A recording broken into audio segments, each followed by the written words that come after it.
This program features live coverage of an African safari and may include animal kills and carcasses. Viewer discretion is advised. Good morning, everyone. Welcome aboard for your very own sunrise safari. It is a lovely white-backed vulture to greet you this morning, and a special, very warm morning welcome to the 18 families and many more. I'm sure they're joining us from across the world: UK, USA, Canada, Australia, New Zealand, Singapore, France, and India. Thank you all. It's lovely to see you. I'm sure that you're happy to see us too. My name is Trishala with Darby on camera this morning. It is slightly chilly, about 18 degrees Celsius or 64 degrees Fahrenheit, but I think we're doing okay. Now, this vulture is not doing anything too important. There were 3 actually on this tree, but I suspect that they're just waiting for the ground to warm up so that they can fly. So if you have any questions about this vulture or anything at all down here from South Africa in the Sabi Sands where we are in Djuma Game Reserve, please forward your questions to kidsquestions at WildEarth.tv. That's because we dedicate this first 45 minutes to these lovely kitties. And I'm sure they're interested in to see all the lovely stuff we have to show them. Vulture to start with.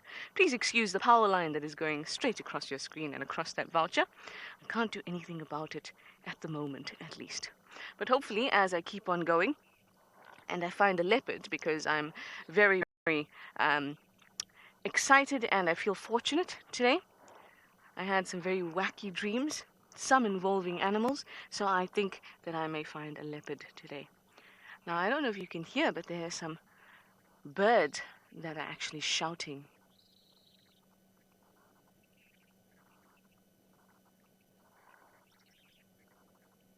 Hello, Alexander. You're 9 years old, and you are from Vancouver. Oh, there it goes.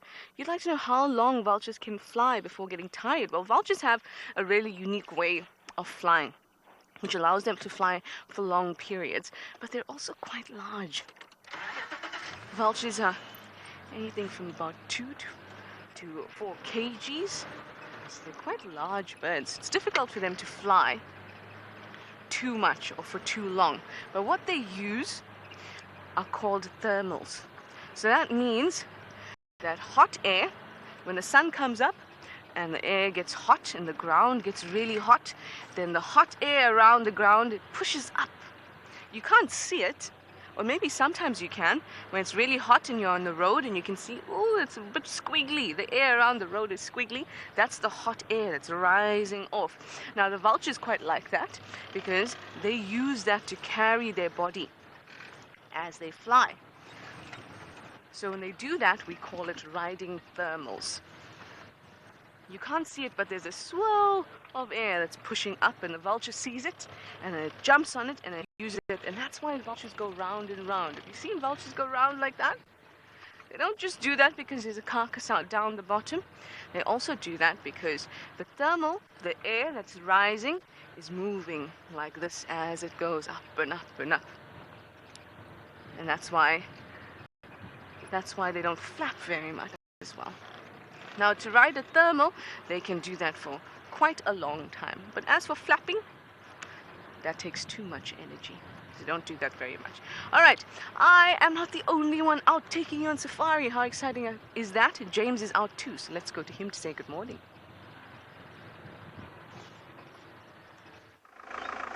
Good morning and welcome to this part of the Sunrise Safari. My name is James Hendry, and a very special greeting today from Owen.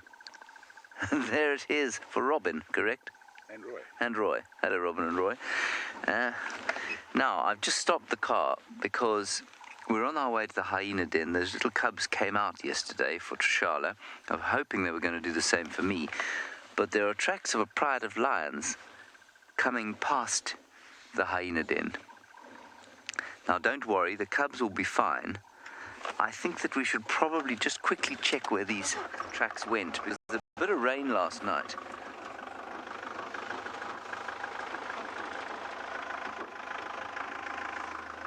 They disappear, literally over there. Let's just go to the end of the road. I don't think the hyenas will be out at the moment. I think we're probably a little bit early, so we'll just quickly follow up on these lions and see if we don't find them. but I do want to spend some time with those hyena cubs. I also think the weather could become quite nasty during the course of the morning. So let's see. I hope you're all very well. You can, of course, talk to us using the email address kidsquestions@wildearth.tv. The first 45 minutes dedicated to the youngsters of the wilderness. Where has these lions gone? I see them not upon this road. I'll just drive along here for a little bit and then turn around and see. So that's quite nice.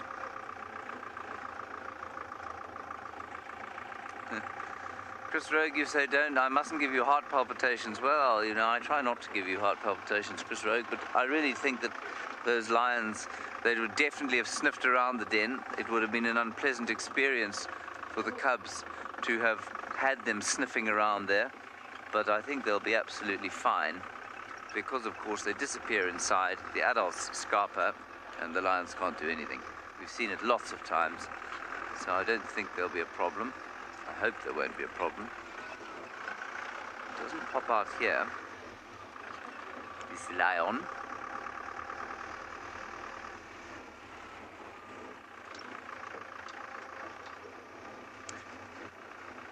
In Austria, lions don't get up so early. They actually get up really late. They get up in the beginning of the night, so at about 6 or 7 o'clock at night they get up, and then they walk around at night, and then they go to sleep again around about this time of the day. So Mars, that's what happens with lions. This is very strange. I wonder if the lion wasn't lying right next to the road there. Well, I think it's unlikely. Unlikely, given that there was an Impala right there. I can see no footprints. All right, let's go up to Ngala now, where Eric is standing by to say good morning to you, find out what the weather's like, and I'll try and see where this lion went. Good morning from andBeyond Ngala. My name is Eric. Behind me and the camera is Marcel as usual. This morning we decided to come not too far away from the lodge, and we're literally sitting in a nice big open clearing quite far into the eastern part of the reserve, and we're looking for any sign of a pride of lions that might be. They've spent the last 2 days on the other side, on the eastern side of our property, so we're just wanting to see if maybe they've started to come in towards us. I'd like to just start off the morning by showing you the map of where we are and what we're hoping to do in the next maybe hour or two. So we drove along the southern bank of the river over here. We're waiting for any sign of alarm calls, maybe lions roaring, and then we're slowly going to make our way up towards this area and then come back down towards a big waterhole here. So it will probably take us about maybe 45 minutes to an hour and a half to get into these areas, searching for as many tracks as possible, and hopefully we get a little bit of luck with some lions this morning. Obviously, so much out here to offer. We've got an area where there's lots of general game species, so giraffe, zebra, Impala, maybe a couple of rare antelope species, maybe something like a steenbok or a kudu would be really nice to show you this morning. So I'm going to turn around. We're going to get going for the morning. I'm going to take it really nice and slowly. This ground is quite hard, and although there's lots of lions within this pride that we're looking for, sometimes it's quite difficult to pick out the individual tracks. So I'll be driving, making sure that I check the ground quite nicely. There is another vehicle out here looking and helping us, so hopefully we can work together and try and find you guys these lions. All right, let's get the morning going.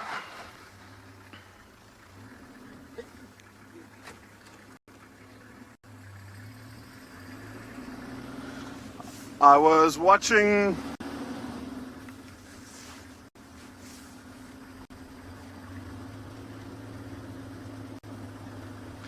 so Jasper, who's 10 years old, all the way from Australia, has asked if lions will hunt themselves or if they'll scavenge.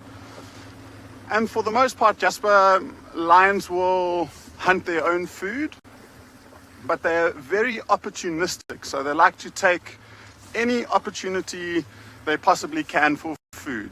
So they will, if they come across a carcass that's not theirs, they'll definitely take it, A lot of the time you'll see lions taking and stealing carcasses from leopards that haven't taken them up the trees yet. And when lions, especially male lions, when they get very old and they get chased away from their pride, a very bumpy section, sorry about that. When they get chased away from their pride and they start to lose lots of condition, they're very old, they may have got injured in a fight, and so they actually rely on scavenging a lot more than them actually being able to hunt. And so they'll look for things like vultures down from this to the ground. Maybe the calls of hyenas in the area might alert them to a fresh carcass. And I guess it's almost exactly the same things that we'll be doing today to try and find these lions. So as it starts to warm up, if they manage to kill something, the vultures might show us that there's a carcass in the area, and if we're lucky, maybe those lions are there. So, I mean, for the most part, they do hunt themselves. So it sounds like James has just reached the hyena den. We'll pop over to him, and I'm sure we'll see you soon.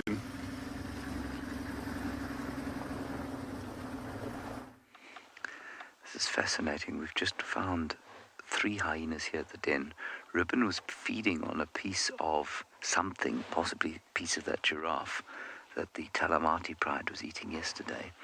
She then chased off another member of the clan, looks like a youngster, and then allowed the other clan member, who you just saw as you came live here, to walk off with whatever she was eating, which I find bizarre.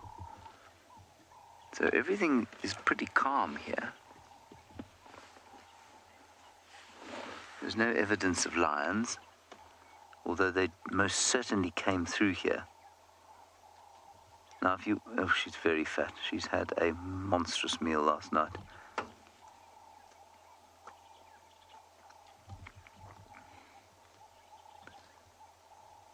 Now, if you are perhaps a new viewer, this is the Juma clan. That is the matriarch of the Juma clan of hyenas. And yesterday, Trishala had the great privilege of seeing the cubs, which are now about 4 weeks old, coming out, 4 or 5 weeks old, actually coming all the way out of the den and playing around, which is magnificent. And I'd hoped for the same privilege this morning. Here comes the one that was chased away.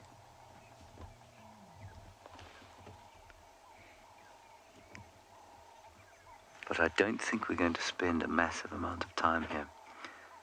With those lion tracks, I'm very interested to see where what looks like the Juma pride, another famous group of lions that we see from time to time, used to be very regularly, but not so much anymore. I'm very keen to see where they went. I think we've established that all is fine at the den, and those lions may well have come through here when Ribbon and the rest of the clan were marauding up north, trying to get a piece of that giraffe carcass. The other interesting thing here is that people will tell you, and you'll read, that hyenas don't bring meat back to the den. I don't know where that comes from. You'll read it often. We've seen it countless times here. We've seen this clan bringing food back to the den. In the Masai Mara we watched the North clan often bringing food back to the natal den.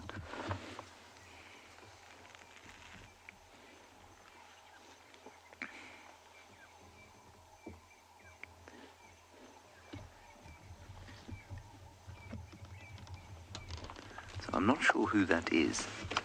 Maybe it's Tsaka.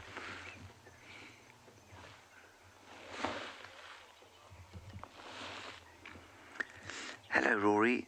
You're 7 in Australia. They make the laughing noise because that's how they communicate. So they go, and it's almost as if they're saying to each other, leave me alone, I'm not a threat. They often do it when they're trying to be what we call subordinate. When they're trying to show that they're not threatening, they don't want to fight or anything like that. That's mainly when they make the laughing noise.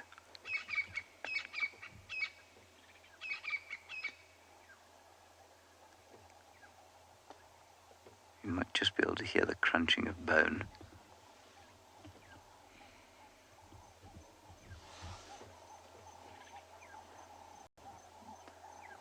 Ribbon is now fast asleep. I don't think those cubs are going to come out right now because she's either fed them or not fed them yet.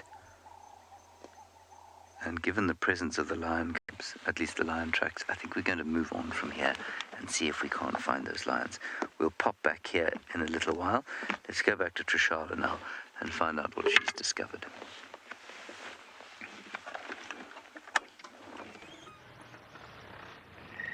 Very nice that there's some action at the den. And even better that there are some lion tracks too. We could be spoiled this morning. Now I was investigating the vultures that were around that we started with, and there were even a few more, but I can't see any tracks in that block or going towards that block, so I'm not sure if maybe something's died there, whatever it is. Oh, hello pretty clouds. Aren't those lovely? There's even some Impala in the background there. Hi guys. These ones were fighting earlier and making me think that they are alarming. Yes, you. I am accusing you of crying leopard. Look at the ears, how the ears are both pointed towards me now because they want to listen. What is she saying? What is she? And if they hear something off to the left, their ears will turn to the left, etc. What a lovely shot. Isn't that just beautiful?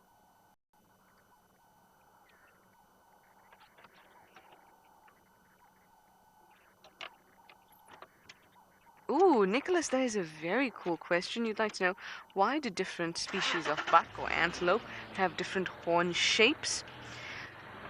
It's basically chance.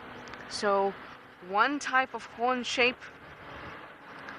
stays, or one type of horn shape is useful, and then the animals that have that useful horn shape, they are more successful. So they get to mate more often, they get to eat more often, and they're better survivors. So then when they reproduce, their offspring or their babies have the same horn shape, and then they're also very successful, so they continue to have babies with that same horn shape. But there are certain shapes that work well, and we call these antelope that fit into those groups tribes. So we have a tribe called Tragalaphini. Can you say that? Tragalaphini. And those are the animals that have spiraled horns. That's their horns do that. I'm doing a lot of this today. And those spiraled horned antelopes are things like an eland or a Ngala or a kudu. And then there's the types of horns that are straight or lyre shapes. That's like an Impala. So it goes like this. Like that.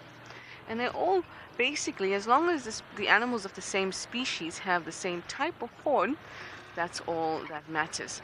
If another animal came along, same species, and something was wrong in its genetics, in the way that it develops, and it had different shaped horn, then it wouldn't be able to fight for territory with the other animals. Have you noticed how when they fight, their horns, if they're the same shape, it just goes, they fit in just perfectly.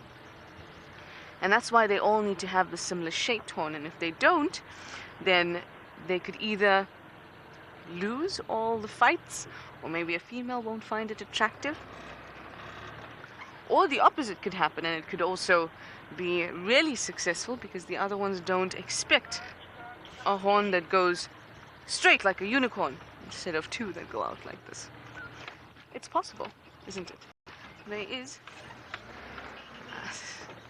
what I thought was Cyclops from the X-Men looking at me.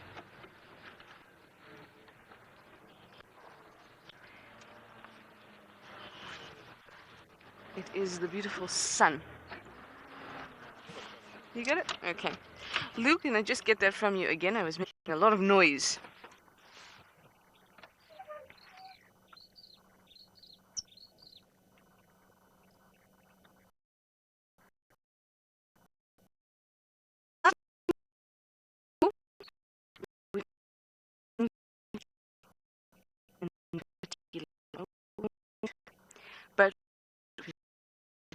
Africa. In fact, not too far from here, you will be able to find springbok, but we don't have any in this reserve. Lots of people breed them as well, and the areas that are close to us that have them are usually places that breed them and introduce them. But they do enjoy more of an open area.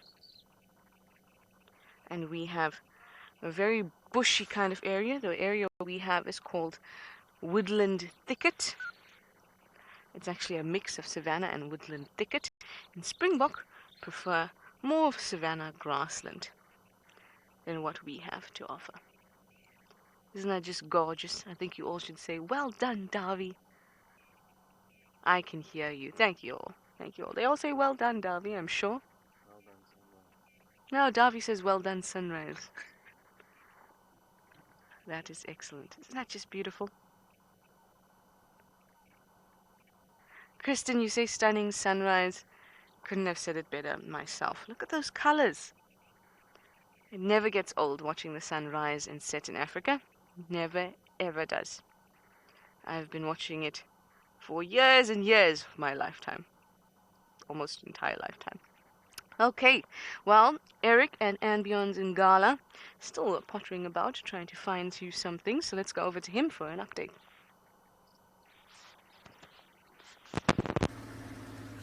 Oh, welcome back, everyone. It sounds like your morning's gotten off to a good start in Juma with some hyenas.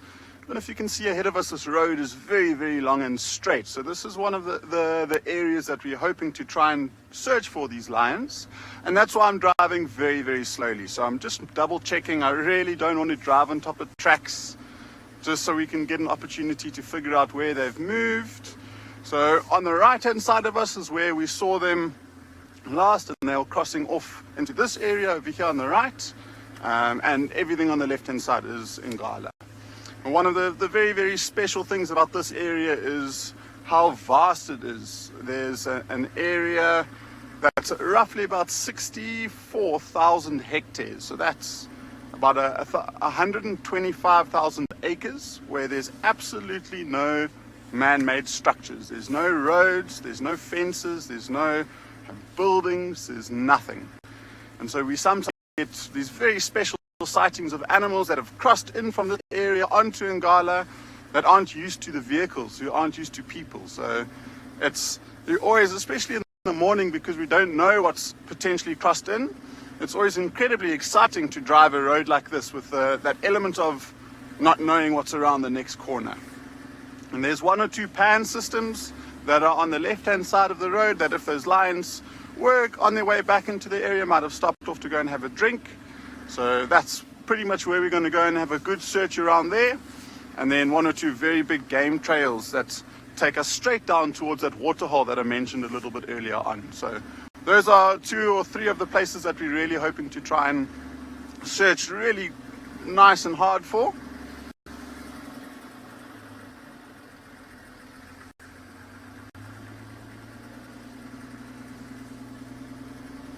Laurie's asking a little bit about the actual pride that we're looking for. And Laurie, if you've been watching these live safaris over the last month or so, it's a pride you may know very well. The resident pride in this area is about 14 lions. So there's 5 adult females. There are, just making sure my maths is right, 5 adult females, 2 big male lions, 1 small sub-adult male lion, and then 8 cubs. So how many? That's 16. So 16 with the male lions.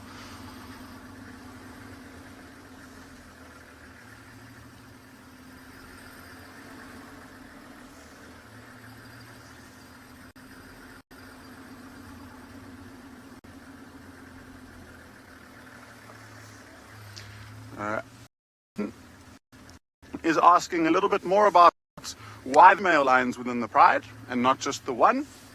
He's asking if you can get more than one, and definitely, Aaron, you can. And the reason being is that it makes their job and their lives much easier. So it makes it easier for them to go and take over new land and new prides, and also to protect the prides that they have. And it's just a way of being more intimidating, more big and strong for opposition.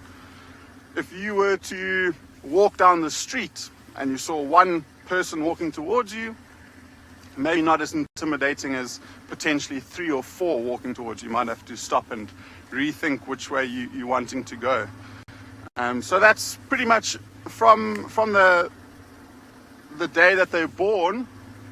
Within the litter, you might have 3 or 4 females that have given birth to 6 or 7 cubs, or 8 cubs like this pride in particular. And within the litter, there's 3 males. And so those 3 males are going to stick together for the rest of their lives. So they'll form a coalition, is what we call it. And within that coalition, there will be a hierarchy. So you'll have a dominant male, and then the other 2 are less dominant. It does change, and they do fight amongst one another, but that hierarchy is established as young as now. So I just want to pause for a second. This is one of those big game trails we're wanting to look for. And if you look down here, it's a really nice prominent track. And if we were to follow it, it's basically a straight line straight down towards that waterhole that we're trying to get to eventually. So I'm just going to hop off my vehicle for a split second.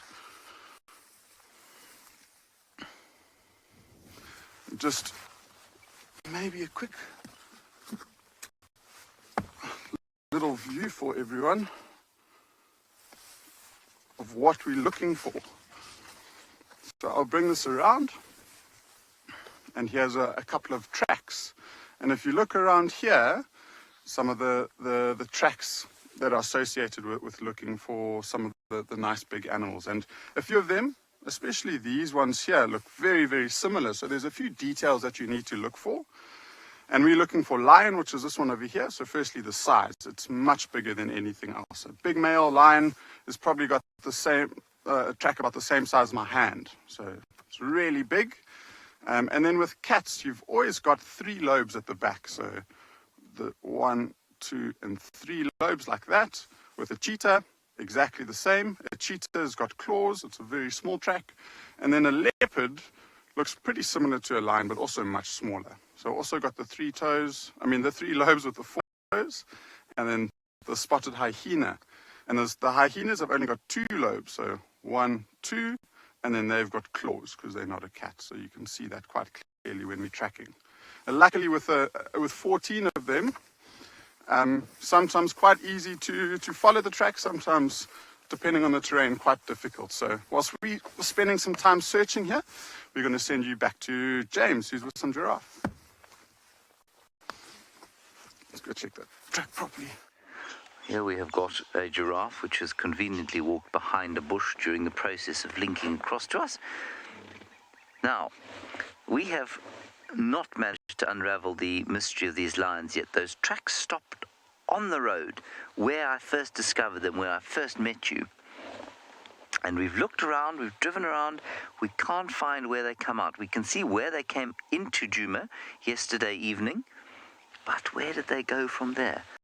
And this is the great mystery of tracking, and we will try and unravel that mystery as the morning goes on.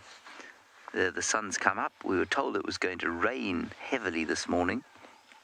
Thankfully, that has not materialized just yet, and hopefully it won't. Because we want to try and figure out what's going on with these cats. Now, giraffe can be quite a useful thing when you're looking for cats, because they'll stand and stare if they see them. I think we can be fairly sure that if that giraffe's wandering down that way, there isn't a pride of 11 lions waiting. Let's just drift forward slowly. We'll see if we can get another view of him. It's possible that he's going down into that gully because he can hear something, or he wants to know where the threat is. Sometimes lions will do that. At least giraffe will do that. Any tracks there, Owen?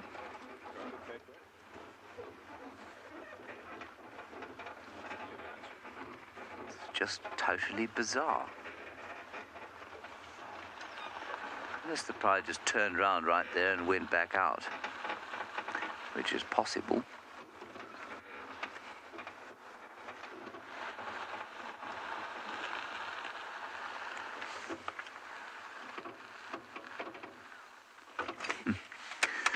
Manan, I'm afraid I couldn't begin to tell you how many muscles a giraffe has in his neck. I don't know, I'm afraid, but there are many. I think the interesting thing, of course, is that they have the same number of vertebrae as we do, same number of cervical or neck vertebrae as we do, and as all mammals do. All mammals have got 7 cervical or neck vertebrae, which are the bones in your neck. Let's see if we can have one last look at our giraffe pal. There he is. It's not going to be the best view of a giraffe you've ever had, because he's now in the thick bush.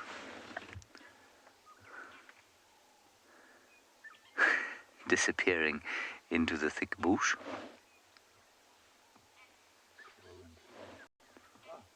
Oh, you've got him there. Good. There is the giraffe. We are going to leave the giraffe now. Trishala has managed to find herself something quite squidgy with a crunchy outside.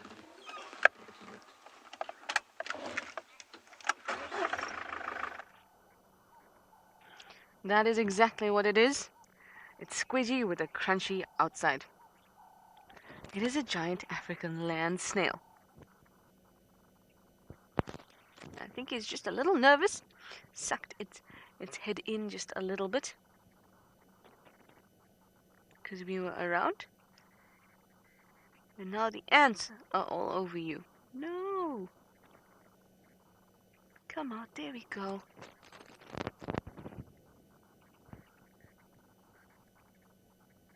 Oh, good morning. Yes, good morning.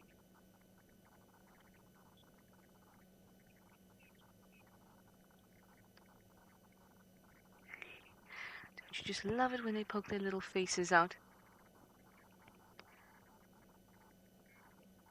Now they have 2 sets of little feelers. Can you see that? One is for smelling, and one is for seeing. And look how they move around so slimily over the ants, which hopefully will move out of the way in time. Otherwise they'll be caught in the slime. Oh no, you don't like these ants, do you? Well, I wouldn't either if they were all over me. Maybe don't walk near the ant homes then. Or slide, rather. Run away. Run, Snail. Run. Run! Louise is telling you to run, Snail. Now, snails can actually move, snails and slugs, at 2 different types of speeds, depending on how slimy they are. Sometimes they make a really liquidy slime, and that allows them to move quite quickly. And then other times they make quite a stodgy slime, quite a thick slime, and that helps them to actually climb up the hill or anything like that where they may mistakenly fall backwards, which I have seen as well. So this one needs to make that nice thin slime so it can get away. But I suppose if you have your house on your back, it's difficult to just move very quickly. Question from Chinmay, age 14 in India. What is the lifespan of a giant African land snail? Chinmay, 14, India. Hello, Chimney again from India. You're 14 years old. You'd like to know what's the lifespan of one of these giant African land snails? It's pretty long. It's about 5 to 7 years. It's pretty long for a small critter. But generally speaking, animals that are reptiles and amphibians, even though their size might be small, and generally a small size correlates to a short lifespan, even though they're small, because they have a very low metabolic rate, that means they use energy very slowly, they're actually able to live for quite long. That's the reason we have tortoises that can live for 100 years or so. And that's because they use up very little energy. So they can keep going for quite some time.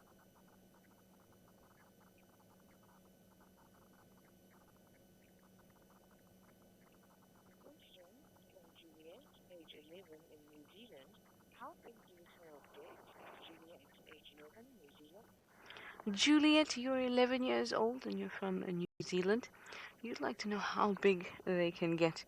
Well, let me show you with an example of my fist. I think that'd be a good idea. So this one at the moment is about this big. Say the size of my nose. What else can I compare it to? The largest one I've seen is 2 fists on top of each other, like that. I'd say that's probably about 15 centimeters, 10 to 15 centimeters long, but that's as big as they would get. They don't get massive. I know they're called giant African land snails, but they're giant compared to the size of other snails, not giant compared to the size of human beings.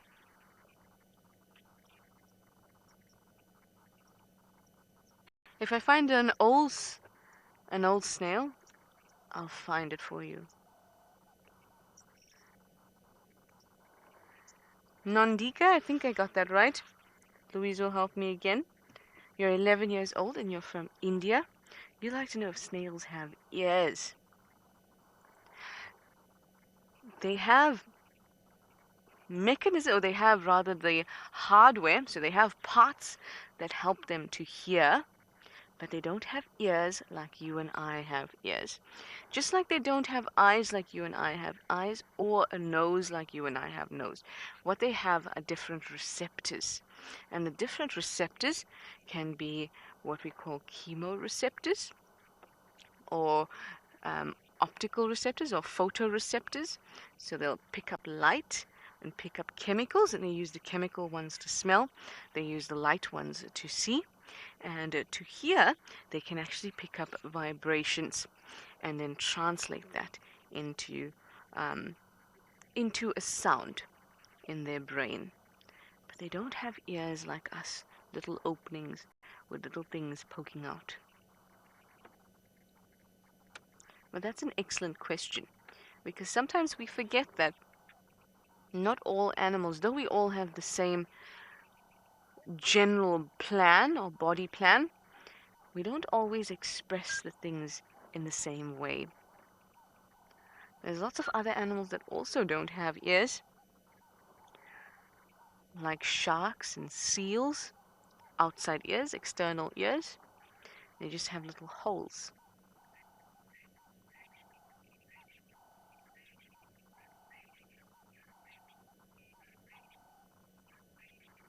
Well, this one's finally got away from those ants. It's just now moving towards some nice green grass, possibly for a morning snack. I think so. So I'm going to keep on heading south, and I'll send you back over to Eric at andBeyond's Ngala, and maybe he's got another little update for you, or even an animal.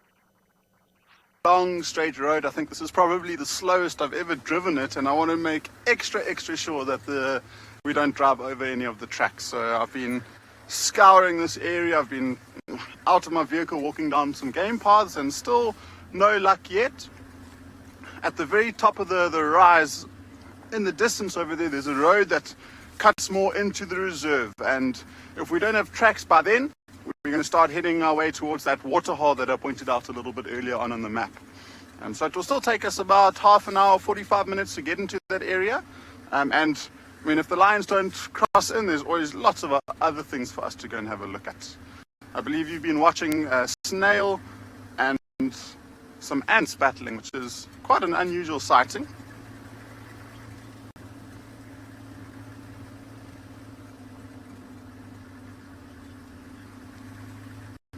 Ratisha's asking how we identify the different prides of lions, and she's all the way from India actually. And one of the easiest things to do, Ratisha, is to look at the area that they move around in. And lions are territorial, so they've got a place that they stick to, and they basically move in that area by themselves. So if we're driving in an area, we know that it's in the territory of a specific pride of lions. Another way to identify them is by the amount of lions in the pride. So we know that pride of lions that we're looking for pretty well because almost every day of the year they're in the property, so we get to see them, and we know that there's 14 of them altogether. And then you can start looking at individuals. Within this pride, very, very unique because 2 of them are white, which is almost unheard of. So it's the only pride of lions, or one of the only pride of lions in the whole entire world that has 2 white lions. So it makes it very easy for us to identify them then. Otherwise, you start looking for identifying features on the females. So maybe an old scar or a funny shaped ear, maybe a different color behind the back of the ear. There's quite a few different ways, but for the most part, it's moving into an area knowing that that's the area that these lions usually hang around.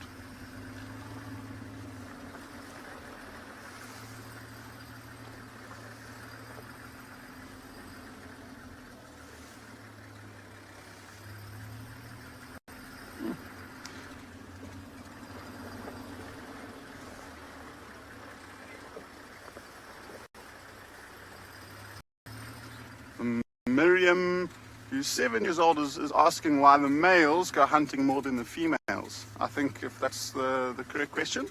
And it's Miriam, it's actually the other way around. So the males, because they're much bigger, they weigh probably sometimes close to 60 or 70 kilograms heavier than the females. So that requires a lot more energy for them to move around. And they've got a big bulky mane which has hair that's that long, so they also heat up a lot. And so when male lions are with females, they tend to not do any hunting. They might help out a little bit when the females have tried to take on something big like a giraffe or a buffalo, but for the most part they tend to hang back, and they'll be the first ones to come in and take the spoils once the females have successfully caught something. When they're by themselves and when they're on a territorial patrol, or if they haven't quite found a pride of lions yet, then they will hunt. All right, so a little bit of competition. 2 vehicles out this morning, both looking for lions. I'm not having luck my side, but we'll send you across to James to see if his luck has changed. I'm doing my best to find them. I'm doing my best. The tracks have come out here. And this, let me just show you what these evil cats are doing. They're not evil, of course. I'm just saying that before anyone takes offense. Not hard to cause offense these days. So, there is the track of one of them, right? Going that way. Here is the track of another one going that way. So which one is fresher? Or are they perhaps looking at me from the bushes here? No, they're not. Here one lay down.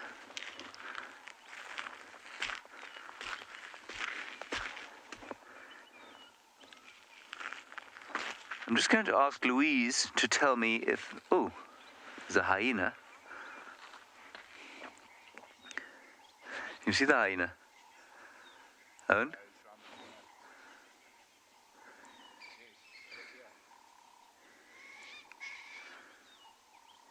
He's coming towards me. Yeah, I think he's looking for the lions as well. Hello, Noah, aged 4 in Singapore. Wondering how aggressive lions are. Lions are potentially aggressive. But they see us as a predator, and so they are afraid of human beings. And what makes animals aggressive is fear. Fear makes them afraid. And so if we get close to them, they can be quite aggressive. Most of the time they just run away though. Now, I'm just trying to figure out which one of these is fresher. So they've come out, we tracked them as far as here, and now we need to figure out, did they go that way or did they go that way? And I'm just going to ask Louise if the dam cam is working, and if it is, nobody's seen any lions on it, presumably.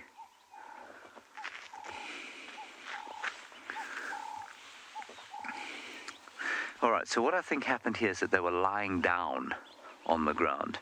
We're going to now open it up for everybody to ask questions. Hashtag WildEarth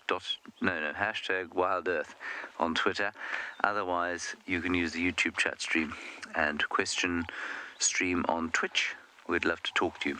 Let's carry on up here. That hyena was quite indicative. Interesting how it didn't react really to me. I think, given my obviously poor ability to identify these cats, I think it was Comet, the male. Just kind of looked at me. So they lay down here, and that means that it's not unlikely that, you know, they would have been kind of walking up and down as opposed to necessarily cutting back on the same track that they came out. They lay down here as well.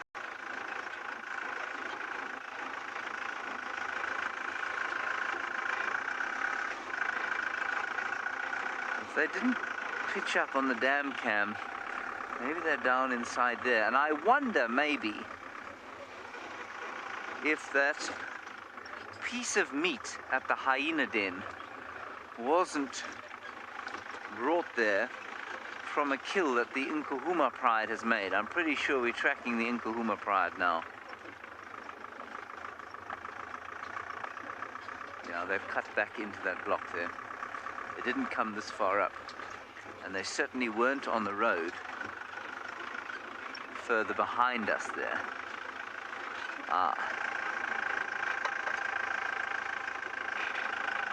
There's a hyena track.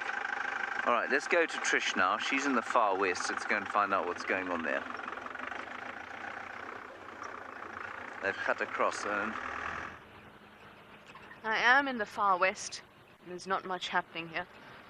I have to look behind me every now and then in cases I'm so fortunate that a leopard would be following me as opposed to me following a leopard.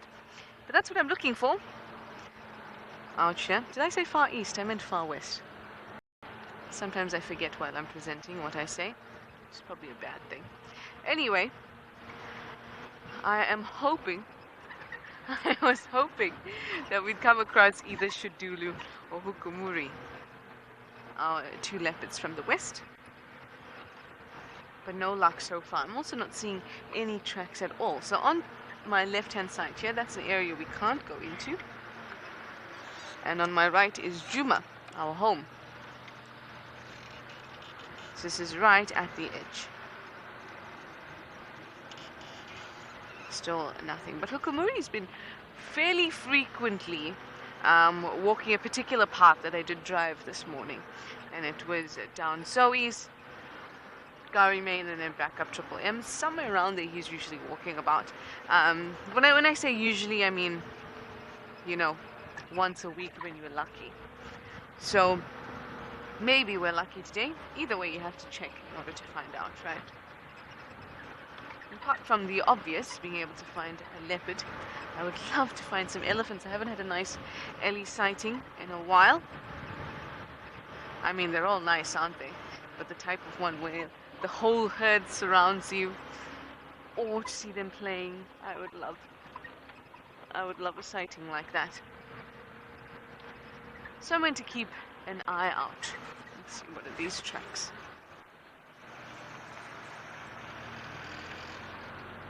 Lauren in Singapore, you'd like to know, well, how do you find a leopard? It is definitely not an easy task. Firstly, you've got to know what the leopard territories look like. So in our area, there are about 5 leopards that I know will be in the area, but not exclusively in our area, will be out of it too. And those being Tandi, Tingana, Tlalamba, Mowati, and Am I missing one? No. Tingana, Mowati, Tlalamba, and on this side, on the western fringe, Shidulu and Hukumuri as well. So I know their territories. I know that Shidulu and Hukumuri are in the west, and I know that the others are more east. Tingana a little bit more north, Tandi a lot further east, Tlalamba all over the place. Mowati also all over the place and very skittish. Well, very shy, let's put it that way. So firstly, I've got to know the territories. Then, and that's just general knowledge that I've got to have. When I'm actually down on the ground looking,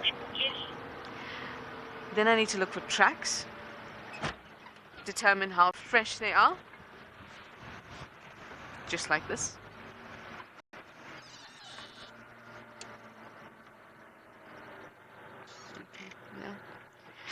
There are hyena walking all over the place that are confusing me. So I've got to look for tracks, determine how fresh they are, and then follow the tracks. That's easier said than done because tracks can be driven over, walked over, etc. And then you've got to hope that the animal has lied down somewhere and that you're not following an animal right to the boundary, which happens quite a lot. Then you'd also listen out for the calls. Maybe a leopard would be sawing. Maybe you'd hear the crunching of bone if there was a carcass. You'd also need to look up into the trees, see if there's a leopard hanging around, literally. And you've got to use all those clues and put it together to figure out if there's a leopard in the area. You can zone in to one particular block. So if I find a set of tracks going into a block and then they don't come out, and I know that there's roads on all four sides of it, I drive the roads and I don't see the leopard tracks coming out, then I wait and I listen. Maybe I'll hear something, maybe I'll hear movement, maybe I'll hear an alarm call. That would be awesome. That is when an animal like an impala or something that would be a prey item for the leopard shouts because it can smell or see a leopard, in which case they have both of those senses working better than mine do as a human. So we rely on that as well. And if we really have no clues but we have some tracks going to the block, then you get off your vehicle and you take a walk. Take a walk into the block, and if you're upright,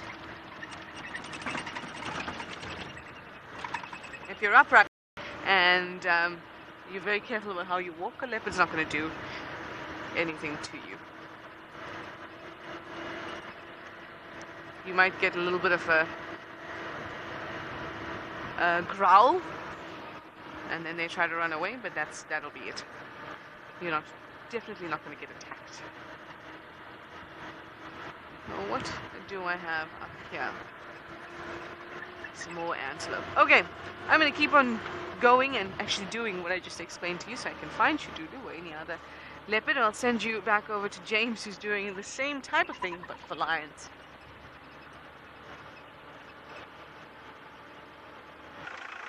I am doing the same type of looking, and we have not found any more tracks. So what we've done... Oh, there's a slender mongoose. Quickly, Owen. Quickly.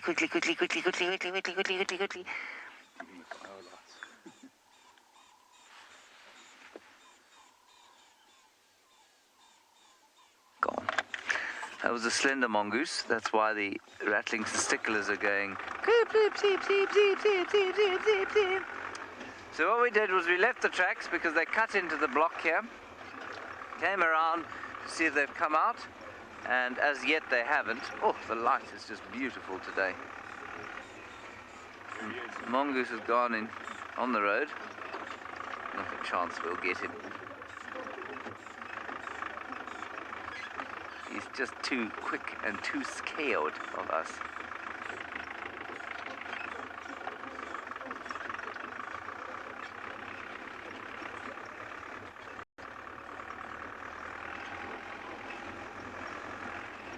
Yes, Samuel, some cars are very loud. You're correct. This is one of the loudest cars in the universe.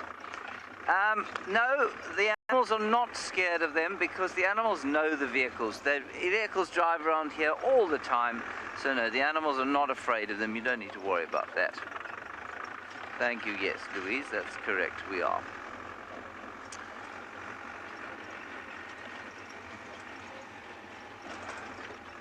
And the other vehicle is a little bit quieter, but I don't think the animals actually notice at all.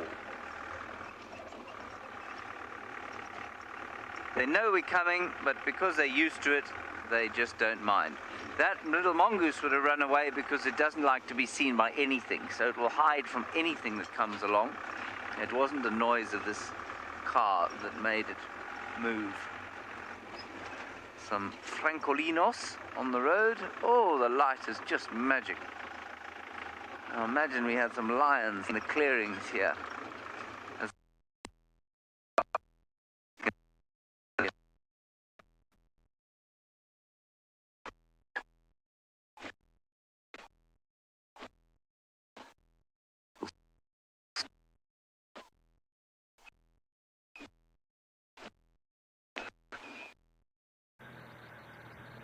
Hi guys, sorry you just lost James. But I'm looking at massive hyena tracks. Let me show them to you. I almost confused them for a lion for a moment. Until I looked properly. They're huge. They're about the size, and just smaller than my hand. Humongous. Very large. Like I said, almost thought they were lion tracks. Let us keep on going. It's quite chilly at the moment. There's a slight breeze. But the sun is very nice and soft. So I'm thinking it'd be a good time for predators at the moment. So maybe I'll head back towards quarantine side, see what happens. Alright, Eric at andBeyond Ngala has what I think Louise says was a very special rainbow. Let's go with him. Welcome back to Ngala. I believe James was mentioning a little bit about the light this morning, and we too are experiencing some beautiful morning light this morning. To make matters even better, we've got a rainbow in the background. So we've got this deep orange light growing from the left and a dramatic sky on the right hand side. So it makes it very picturesque. That little bird we thought might as well have a quick little stop at. If maybe Marcel can zoom in and we get to see it a little bit closer. Yeah, so quite got that little black ring around, puffing up or it's at the moment. Here it is quite far away. It's called a ring-necked dove.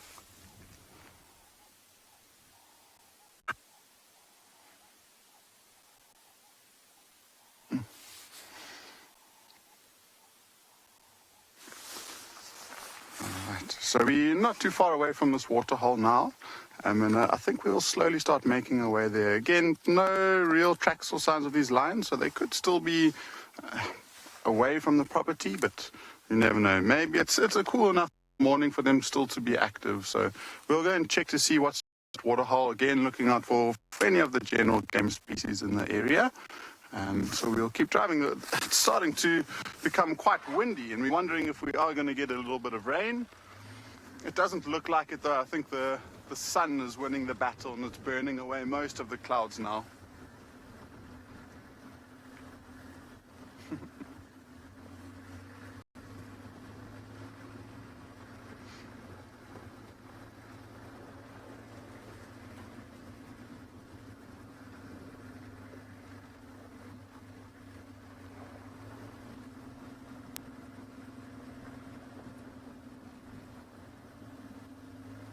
So someone, I'm assuming from South Africa, says that she's got a pair of ring-necked doves nesting in her backyard. That's very cool. I wonder if they've laid eggs yet. We've got little chicks inside.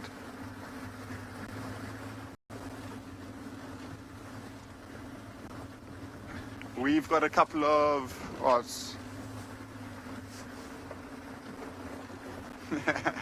So Chris is asking if it's the work harder bird, and yes, absolutely it is, and it's just because of the call that it makes. It sounds exactly like it's saying work harder, one of the easiest ways to remember it. So I'm just thinking, with this wind starting to pick up, it generates quite a lot of noise. I mean, the leaves are rustling around, the grass is rustling, so it creates quite a lot of noise for these animals who especially depend on their hearing.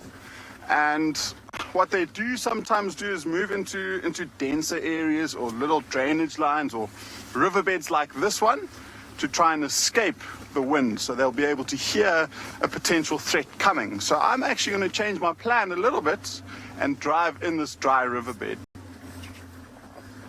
So immediately, once you get down here, it's still. You can't feel the wind at all anymore.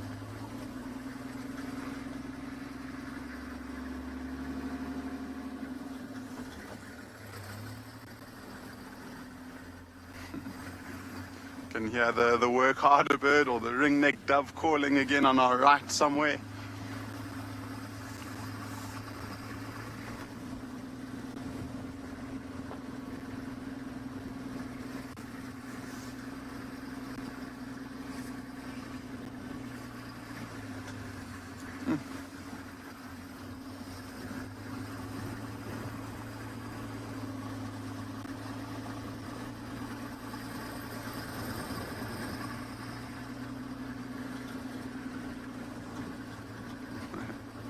Alrighty, so whilst we're driving through this dry riverbed, approach waterhole, we're going to send you back to James to see how his lion search is going.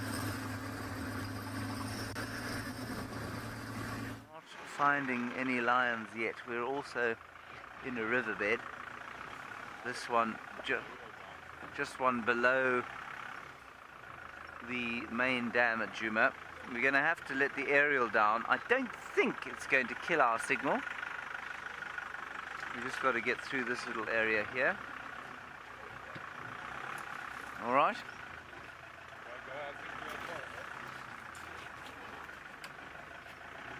There we are. We've made it.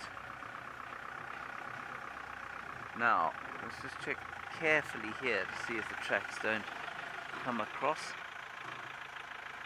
I don't see any lion tracks here at all. We'll probably try and escape from this riverbed over here. It should be quite interesting in this dear old thing we're driving. And I use that term very advisedly. Will she make it out? Yes, she did. It's amazing. Oh. Oh, oh. Hyena tracks. No lions.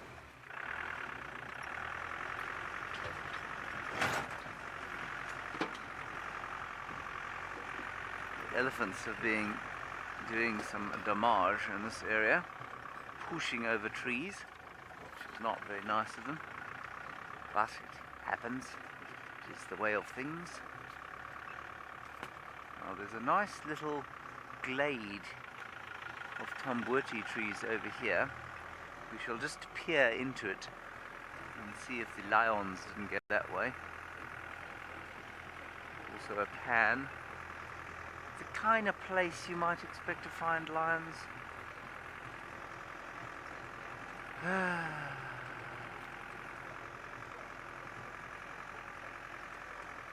there any lions in the clearing there? Oh, no, I don't see any. See some. Oh, I think there might be a stump.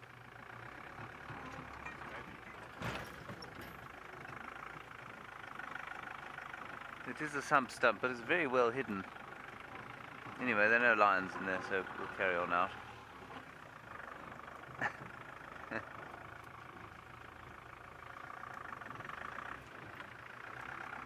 Dr. Soham, that is a question that is almost impossible to answer unless you've seen tracks. But in this particular case, I'm pretty sure they are on top of the rain. So we had a little bit of drizzle last night, and you can see that the tracks have broken that drizzle, and so I know that they must be relatively fresh, but they could be hours old. They could easily be 2 or 3 or 4 hours old. Otherwise, you know, with simple things, there are some simple ways to check. Are there, for example, diurnal bird tracks on top of the lion tracks? If there are, then you know that they came through last night. If the lion tracks are on top of a diurnal bird track, then you know, well, obviously they came through much more recently, after it got light. That sort of stuff. Dew, you can see if they've broken the dew film or not. Depends on how much wind there's been. If there's been a lot of wind, then, you know, the track's obviously not so distinct, especially in sandy substrates. So it's mainly, however, it's experience. You really got to look at tracks, track down the animal, and then decide, well, you know, we can see now how fresh that track actually was. This is where we last had tracks. This is where they were going up and down. And I'm just going to drive down here and see if they didn't perhaps double back on themselves. Otherwise, I'm at a loss as to what's happened to this pride. Sometimes this happens and you just find them in completely the opposite direction from where you think you're going to.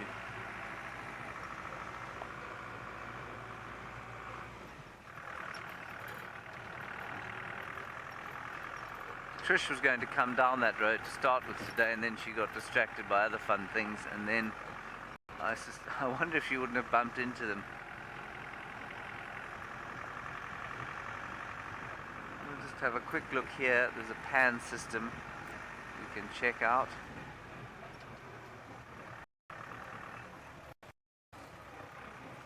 Now, see, they came along here. Yeah, they did go back.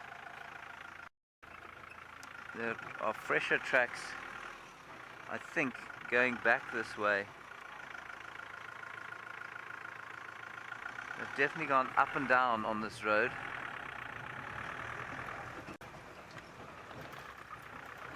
Charla is also looking at the ground. I'm truly hoping that one of us is going to be able to look up at a cat sometime soon. I came back through here. That is a wonderful hope, James. I too am hoping that I'll be able to pick my head off from the ground and up towards the actual cat. Wouldn't that be lovely? Well, James has got the right idea, checking out the water sources. In fact, I was thinking about a similar thing.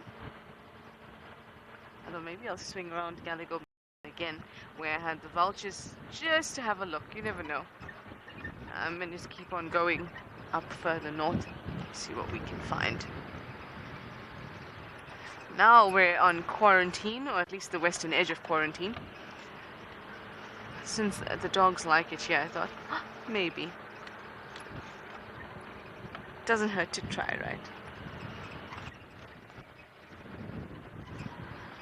I think the weather is definitely changing. It's gotten a bit more breezy and a little bit cooler.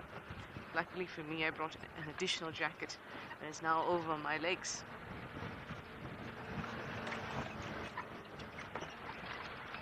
I wonder if we may actually get some rain. Some Impala.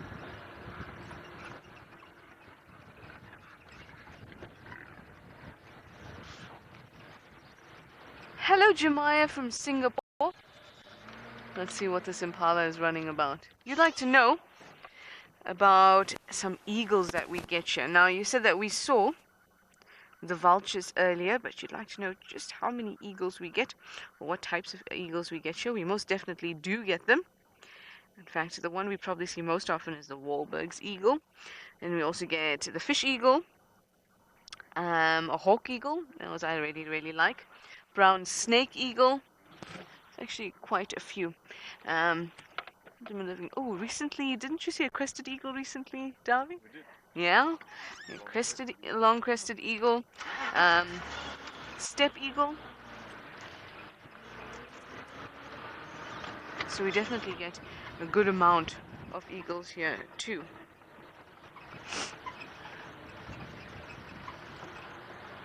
I got tawny eagle. Oh, marsh eagle? I must say I haven't seen a marshal here myself. But they're gorgeous and I would love to see one. For me, the hawk eagle is very, very, very pretty.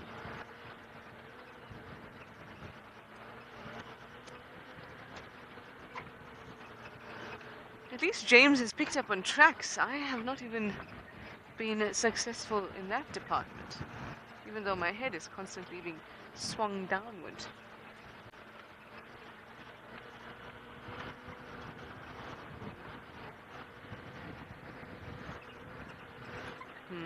Okay.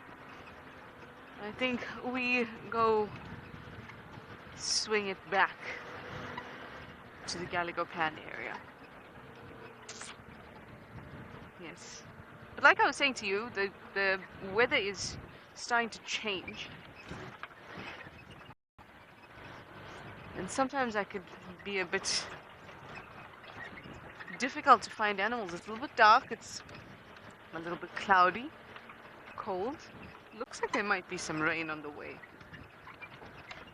But that should actually bode well for the predators, not the opposite way around. It should be the herbivores that are all scurrying away. Instead, they're hanging around quarantine, which is not a good clue for me. It's a clue to let me know that all is good in quarantine. Let's go visit them anyway. Hello, wildebeest. Have you seen anything interesting in quarantine? No? Must say you're walking away from it, though. Just wait here for a little bit.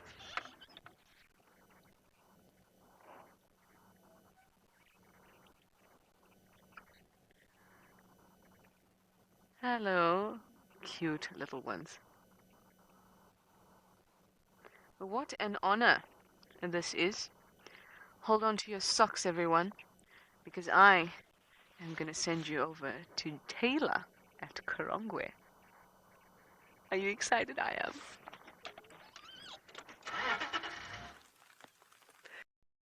Hello everybody, I'm very nervous, I've forgotten how to do this.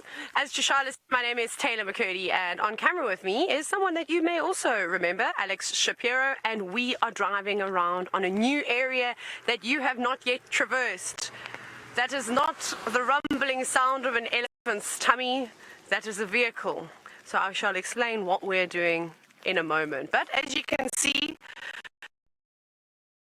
get that high, but there is some light. That's why we are slightly delayed today, is because it's been pouring with rain and we now seem to be sitting under I suppose some form of nimbostratus cloud that is raining on us. So apologies for all the water on the lens. I can see there's so much of it. Every now and then you actually might see Alex's little cloth go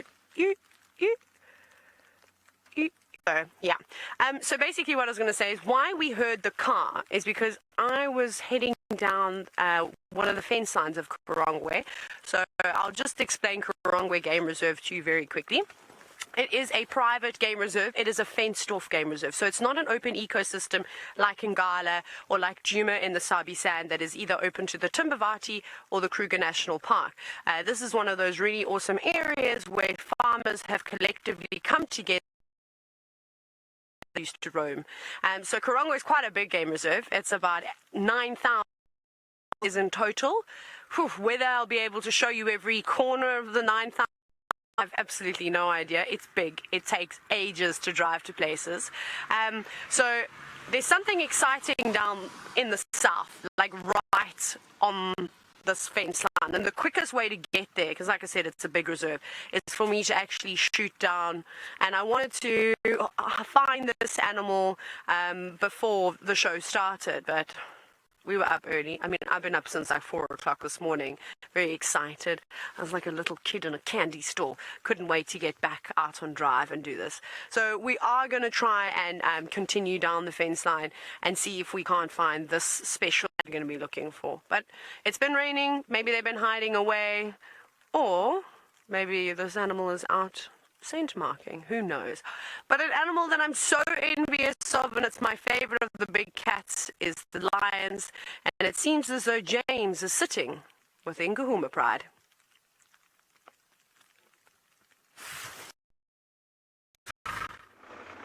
No, he most certainly is not sitting with the Ngahuma Pride. Well, so a very nice surprise for many of you who know Taylor well, and for those of you who don't, well, you've been introduced to her now, and we have another reserve with us, which is magnificent. We have had absolutely zero luck, and I'm starting to feel very, very frustrated indeed. I will attempt to maintain some sort of visage of happiness as we drive along here looking for the Ngahuma Pride, which has disappeared. It is not on any road. Where are they? Where are they? Where? You must have some idea, surely. No? Well, the male, he can only think about one thing right now. And it certainly isn't lions.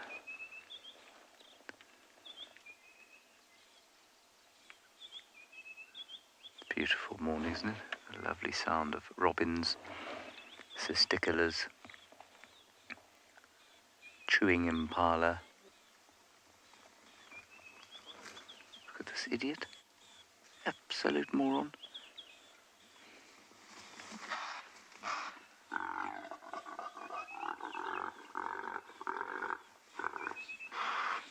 You cannot think that they find that attractive.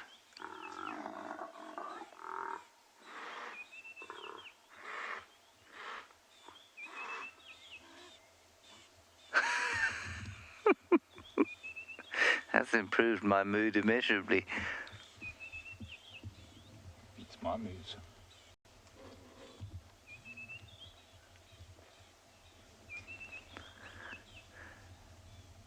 Isn't it hilarious? You look on her face. I know, it's like a sort of look of, oh, well, you know, what can you do? This is what these morons do at this time of year, and, you know, you can almost see her mind ticking over, thinking, well, maybe I'll be lucky and you'll get whacked by the Ngahuma Pride as they come through here. And I'll be left in peace.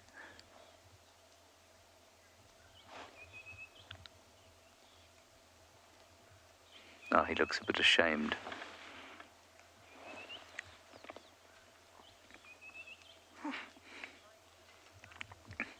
Aussie lady, what he's doing is he's herding them into a little group, and he's trying to maintain them in his little territory. It's a tiny little territory, and he's trying to make sure that rivals don't take this little harem of females. And the reason he's doing that is that they're about to come into estrus. Next month, they'll come into estrus very briefly and ovulate. And he wants to try and make sure that when that happens, he is the king of the harem. The difficulty for him is that if he doesn't get his timing right, he won't mate with anyone, because he's losing condition as we speak. He won't be eating. He'll be only concentrating on being an idiot like he's doing now. And so he could easily be displaced by another ram, and I suspect he's probably got his timing wrong. He's probably too early. But the other thing is, you know, I make casting disparaging remarks about it all because I'm making out like he's being an idiot and they're not enjoying it, and I'm sure they're not enjoying it at all. It looked like an attempt at mating there. But without this behavior, they don't ovulate. They don't come into estrus, the ewes. And so it's all kind of intimately tied up together. And it's very like with human beings, you know, in fact with many mammal relationships where apparently idiotic behavior by the male of the species is in fact driven by selection from women or from the female of the species. So male bravado, which often we look at from a distance and think as being idiotic, which it often seems to be, is in fact a fairly successful seduction technique in many respects. So it's all quite interesting. It fits together. Go ahead. Which water checking? I'm thinking of going to Gallagher and then maybe north, unless you were already thinking of that. Just talking to Trish quickly. Go ahead, go for it, that's no problem. There are some grey go-away birds that are alarm calling in the middle of this block here.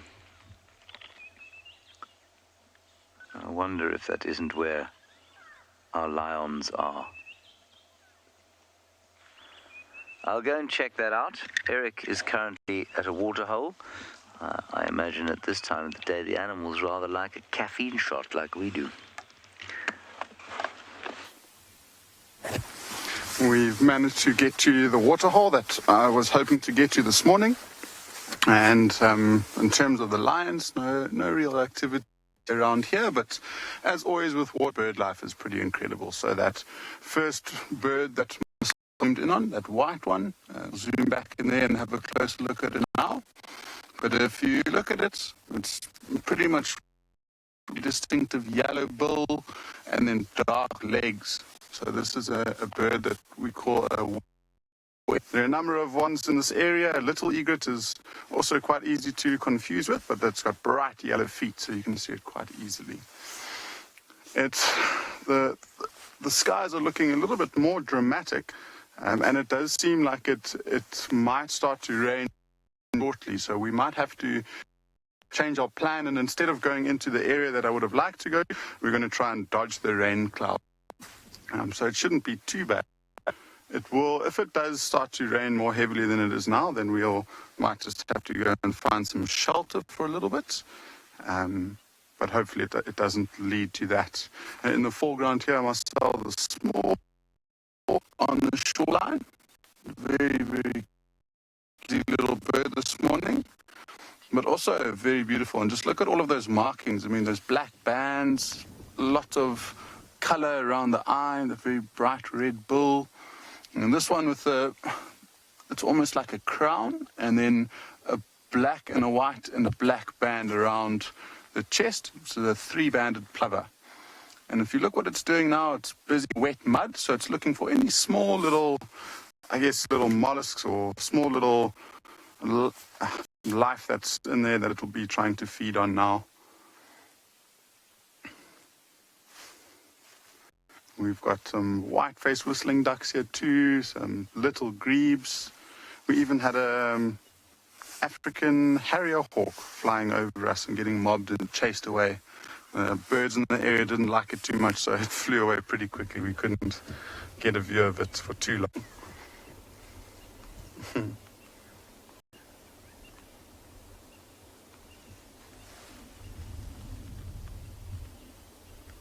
This is one of the only waders, I guess, that will really stick around throughout the whole year. The majority of the waders that we find in this area, like the sandpipers and a few other species, have all started to pretty much move north now. We're not seeing any more of them, unfortunately.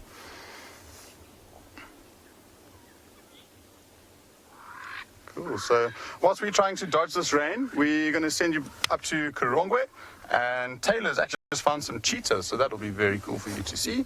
Hopefully we'll catch up soon.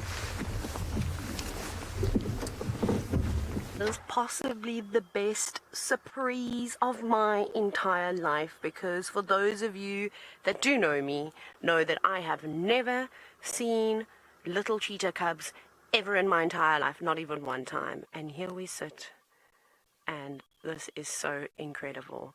So this is a female cheetah, obviously, and she has got two youngsters. There's the other one, it's just come out now. Look how small they are.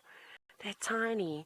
So I've been chatting to the researchers, and they say that they are about 1.5 to 2 months old. They were born about the first week of March or so. How incredible is this? Now, I've only seen this, I apologize, you might hear some little rustling. I've got refuse bags to try and keep everything dry. I've only ever seen this cheetah once when I first started working at eco training. For those of you that also don't know, I'm currently working with a company called Eco Training, which is awesome. And they train people to become safari guides. So without them, I probably never would have ever had the opportunity to see this. So how special is this? Well, I'm just quickly trying to remember when this cheetah was released. It was last year sometime. I think it was May. I'm just quadruple checking because I made a whole bunch of notes, like a whole bunch of notes about the cheetah cats, as Scotty Dyson would say. Yes, so she was introduced to Kwara Game Reserve on the 21st of May last year. So she's relatively new, and she's been quite shy as well, but she's starting to relax a fair amount now with all the vehicles visiting her. Look how awesome this is. Oh my gosh, this is special. I was a bit worried that she was going to be hiding away tucked under a shrub because the rain this morning did come down very, very quickly, and quite heavily in fact. And I don't know if these little cheetah enjoy getting covered or getting drenched in the rain. But Mom's doing a bit of drying up at the moment, and one little cub suckling, and the other one paying a fair amount of attention to us. Yeah, guys, sorry, we're still working on getting our rig set up, so yeah, apologies if there is a little bit of jumpiness. I'm trying to sit as still as I can, but Alex is basically working on his he's squatting at the moment. Hey, he's going to have the nicest legs. His girlfriend is going to be very happy by the time he finishes up here with all the squatting that he has to do. You know, fitness first. Look at this though. This is so precious. I almost don't even know what to say, honestly, because I've never seen young cheetah cubs like this. This is a dream come true. And I was in Kenya for ages and I didn't get to see them. Hello, Debbie.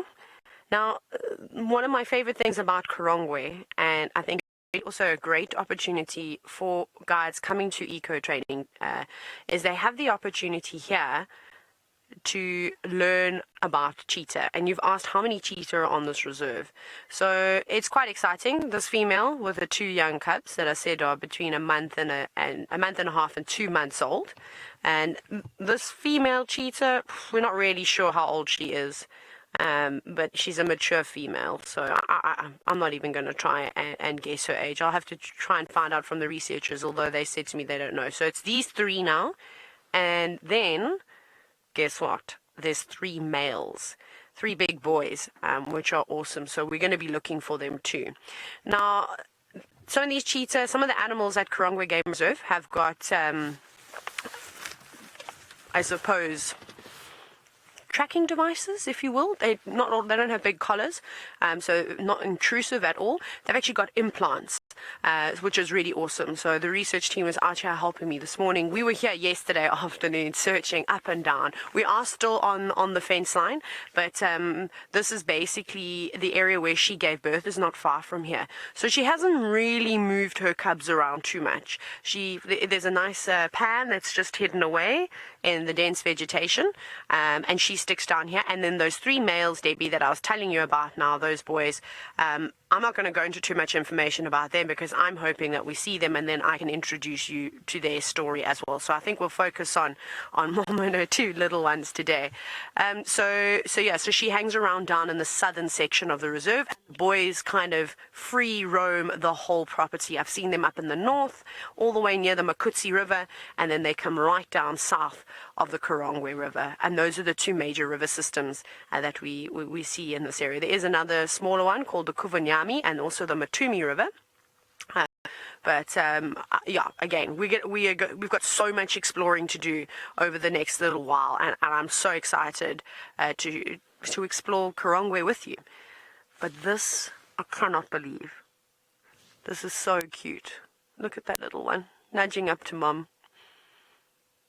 Just saying, hello, yes, I'm wet, please clean me because I don't know how to clean myself yet. Elena, I like to talk, so you can ask questions. I'm very happy to repeat myself over and over, and I probably do that anyways. But again, if you have just joined in, we are on Karongwe Game Reserve, which is the first time for WildEarth. It's a new partnership with Eco Training, and then of course we've got these two little cheetah. They're so tiny, look how cute they are. And so Elena, they're between 1.5 and 2 months old. Oh, little leg shake. Oh my gosh, they are so little, and look how fluffy they are. Look at all the white on their backs. That's awesome. Now, there's a number of different reasons as to why young cheetah are different colors to the adults. We actually see it with lots of different animals, not just cheetah. We also see it with, say, a wildebeest when they're born, and particularly the blue wildebeest or brindled gnu. They're a light tawny color in comparison to the dark chocolate browns of the adults. And this is all just going to help with camouflage of sorts. And then even some people say that it's mimicking the coloration of a honey badger. And for those of you that have got access to the internet, you've probably seen a very famous YouTube video about a honey badger not really caring about anything. So perhaps those colors that would be quite startling to something if they were running quite low into the bush. A predator of sorts might second going on. Again, it was just a vehicle just racing down onto the vine, but she's used to it. You can see she doesn't really worry too much. Cubs are very interested in us. They've only seen vehicles a couple of times, so we're definitely going to be working on the habituation process with them. But we are, Alex, what do you think? 50 meters away, 60 meters away from them? 45. Yeah, so we're going to keep our distance with them until they start to get used to us. And also it's been raining, so we don't really want to off-road too much here. It's not necessary for us. Do you know what I'm going to do? Can I reposition? I think if I go back a little bit, and then Louise, guess what? Because I'm talking so much, I didn't even hear what you said to me. Look, nothing's changed. Maybe I can just do the rollback. Can we actually... I love the rollback. We don't even have to start the car. It's like my favorite thing to teach the students. Yes, that question.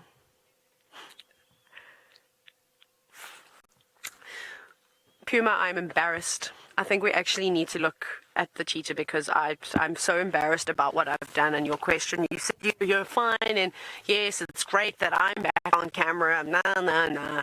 But what you're really wanting to know, is that even worse, is and how is Maurice? I'll tell you now who Maurice is. Can you stay like that?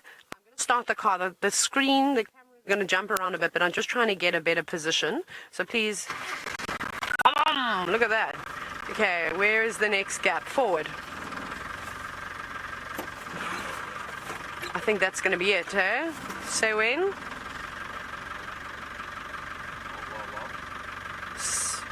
Sorry, guys. I apologize. I'm looking for a little gap. No. Okay, back we go. Tell me when, because I can't see. Stop.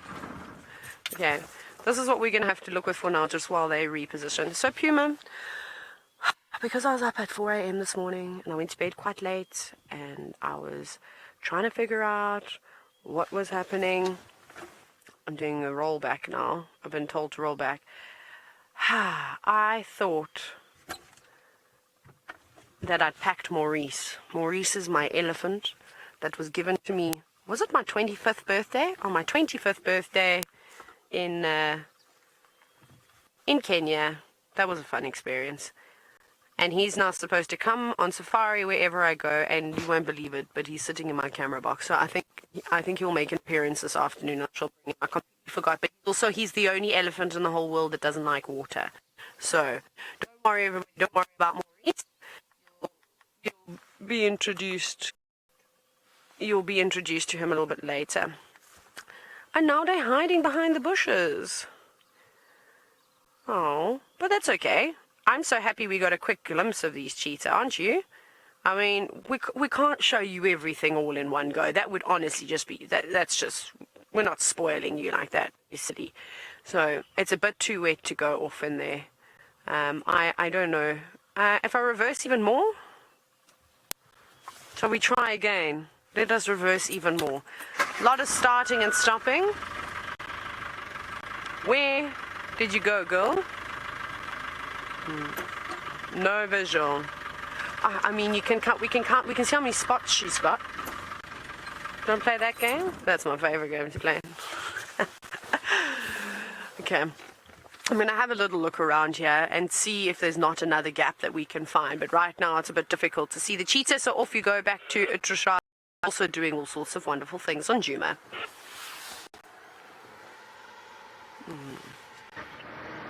Not as wonderful as the things that Taylor's doing. That is awesome. Hello there. How awesome to see those baby cheetah. Unbelievable. Now we have a really nice big bull. Hello, big gentleman. I was hoping for some elephants today too. Now you're just staying still and listening. Perhaps you want to say hi? No.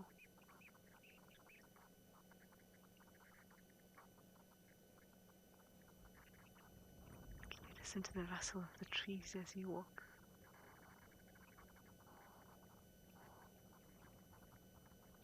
I think I'm going to move ahead a little bit. Oh, you want to turn around? Yeah, if you turn around, that'd be great.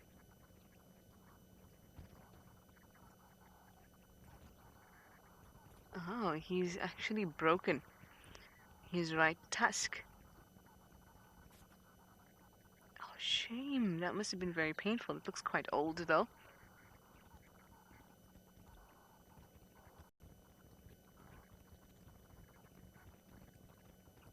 Oh. Yeah, let's go forward a little bit, Davi. I think I see a gap.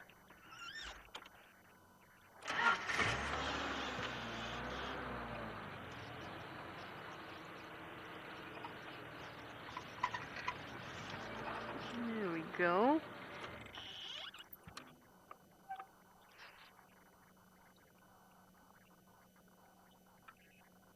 Hi. You are lovely. Still seems a bit sleepy this morning. Now, just as these bodies, big, large bodies, takes a lot of effort for them to cool down, in the same way it takes a lot of effort for them to warm up, but they don't lose heat as quickly. Also take longer to heat up or cool down. So I wonder if you're not warm enough yet.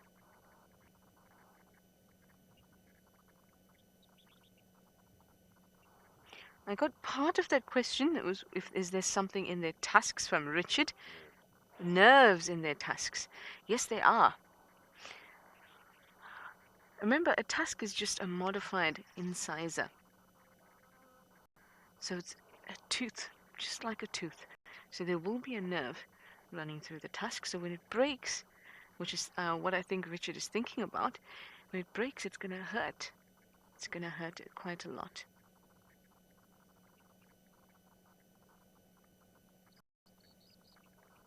Your eyes are barely open. Oh, there we go. He says, I'll show you my open eye. Look at those wonderful eyelashes. A great feature if you're out in the bush where it's dusty. You don't want all of that going into your eye. Eyelashes are just perfect for that. The envy of many girls around the world, I'm sure.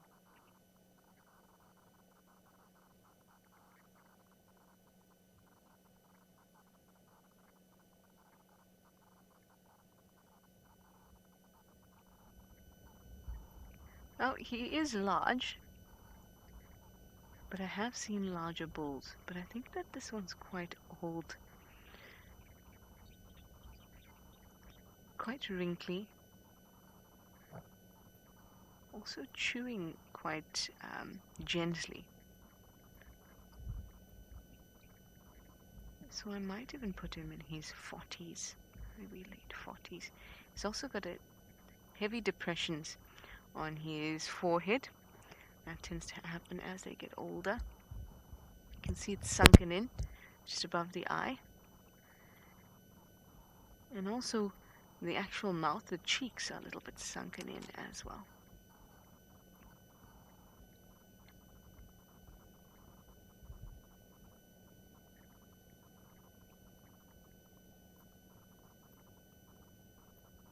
Now, gentlemen, I'd love to know if you have seen perhaps those lions that were hanging around in the north. No.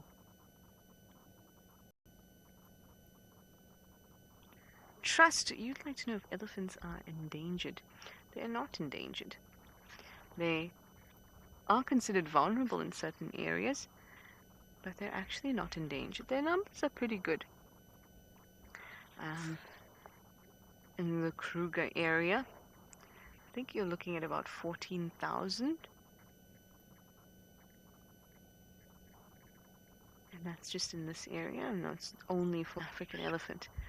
I think forest elephants might be endangered. I'm not sure though. But our elephant population is actually doing quite well. Actually better than anyone really expected, to the point where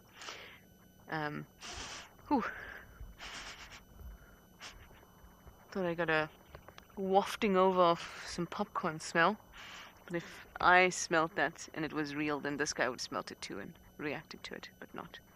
Anyway, what I was saying was the numbers are so good that they're actually trying to close watering holes in the general areas, not our area particularly, but in the greater Kruger area,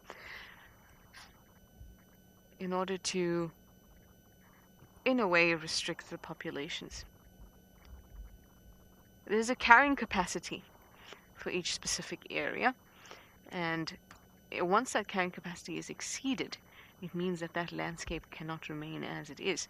And when you look around here, especially here is a really good example of it, because it's basically a woodland trying to compete with a grassland, and you end up with this savanna-like environment. So the trees are trying to make it into a forest, and the grass is trying to make it into a grassland. And then you end up with this shrub woodland kind of area. And if you have a lot of elephants in one spot and the carrying capacity is exceeded, then most trees will get pushed down, and basically a grassland will be allowed to take over, or will find a gap to take over. I mean, that is a problem in that perhaps it's artificially done because there's too many elephants in an area, artificially created. But the earth is in a constant state of flux, and things change constantly. At one point, this would have been a forest-type area, and it's changed. And if it means that more elephants in an area change the landscape, then, for me at least, then that's just the way it is. Well, he is very gentle, this old boy. And I see some vultures up ahead, so I'm going to go check it out. And I'll send you over to James in the meantime for a bit of an update on those lions.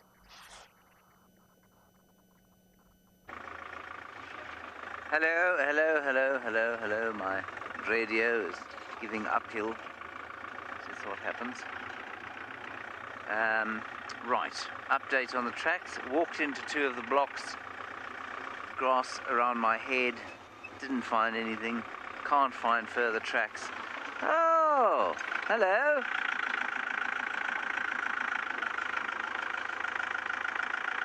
But is this where they came in, or is this where they were? Owen reckons this looks nice and new. I think Owen's being very excitable. Well, there are lion tracks here. Okay.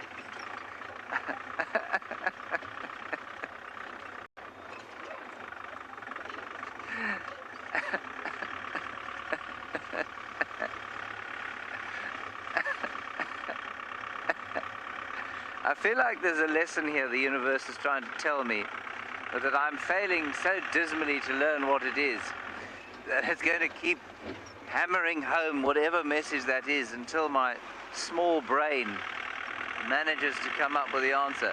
Surely these must be the beginning of the tracks, not the end, because they're heading towards where we first found them.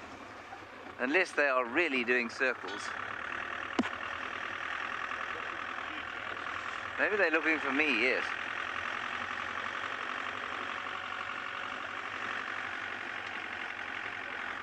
Well, at least we have got Taylor with a cat. That's very good news. Is she speaking? Ah, there we go. What is my favorite animal, Watty? To track. Ah, the favorite animal to track for me is probably a rhinoceros. When the ground is very wet and the animal is very tired, because it leaves a very obvious route and it will go to sleep eventually. We had a nice successful tracking expedition with some...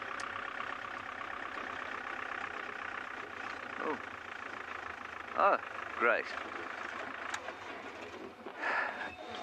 Do you have any idea where she is at this point? Louise? Louise, where is she? Let's go across to Trishala, for the universe has smiled upon her.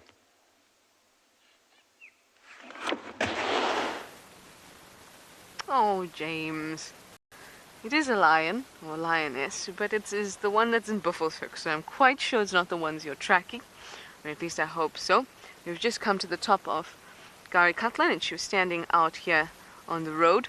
But now she's moved in a little bit. James, the universe is smiling on you too. I know it. I know it. Let me just try and move ahead a little bit so we can get a bit of view of her. Like I said, she's actually in Buffelshoek, so I can't move into the actual property, but we can have a look at the skull.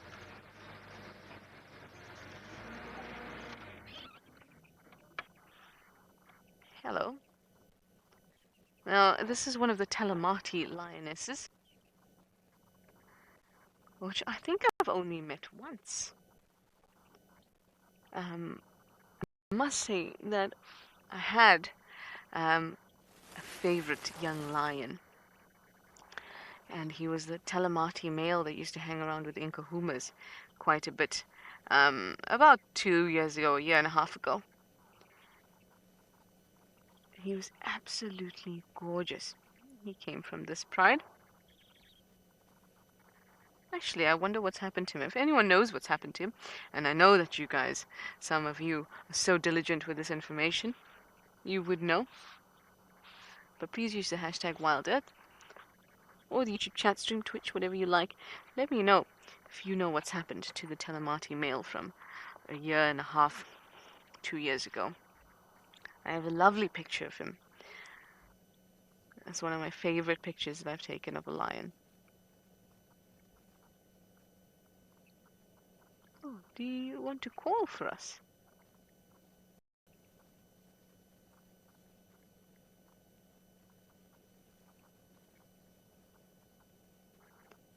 She's winking. A couple of you are wondering why she's by herself.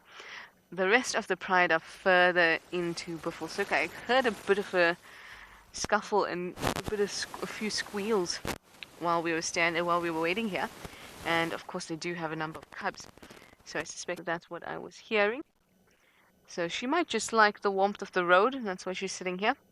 But you can see that there's also vultures all around above her. Or further in, but above her.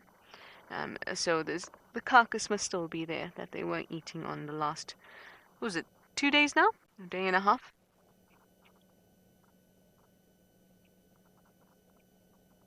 So she might just want a break from the cubs.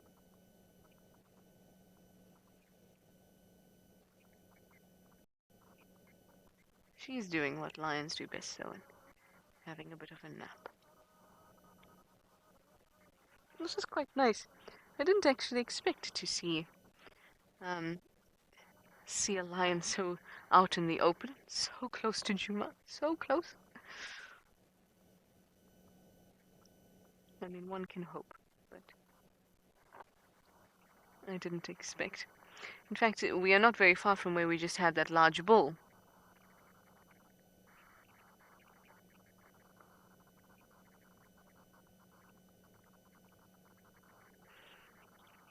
Hello, Leon from India. You're 8 years old and you'd like to know, are lions matriarchal or patriarchal? Well, a pride consists of females and their offspring, and these females are related. And there's not really a leader among them. So they don't have a matriarch, but they have matrilions. That means that females and their offspring live together. And males go into or create what's called a coalition, where males will dominate a certain area, and then the prides within those areas, remember the prides are just the females and offspring, those areas are totally belong to the males, or rather the prides within that area belong to those males. There's another one come out, another lioness. Hello, you. So there's no leader, although usually, oh, look at that belly. Usually there is a female that is the eldest, but no way is she really the matriarch, although she may be leader.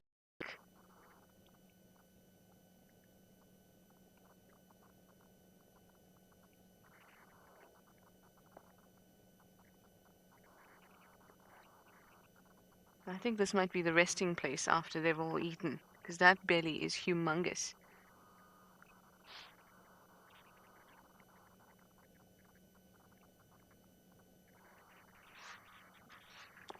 Just let this vehicle know.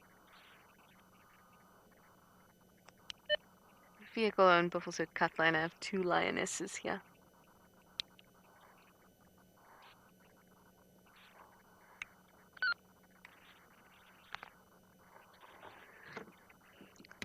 So there are people out and about at the moment.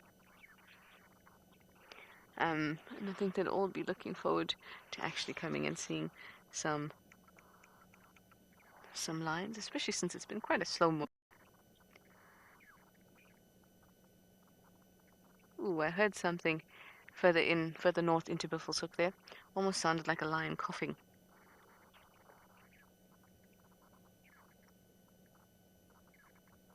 I haven't seen some lions for a while.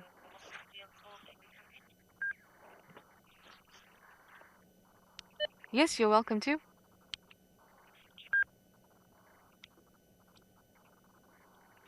Hi, Sebastian. You're 9 years old and you hail from my hometown in Durban. You'd like to know if lions and other cats can get viruses or flus, colds. Yes, they can. They certainly can. I know domestic cats can get a cold. I've seen them sneeze and things like that. And you'll find that big cats can also get viruses and things like that as well.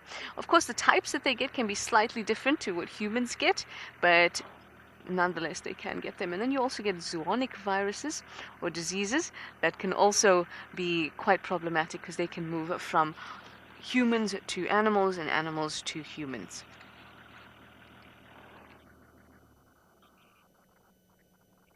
There we go. Relax. These lionesses are quite large. I wonder if it's a result of the amount they've been eating, though.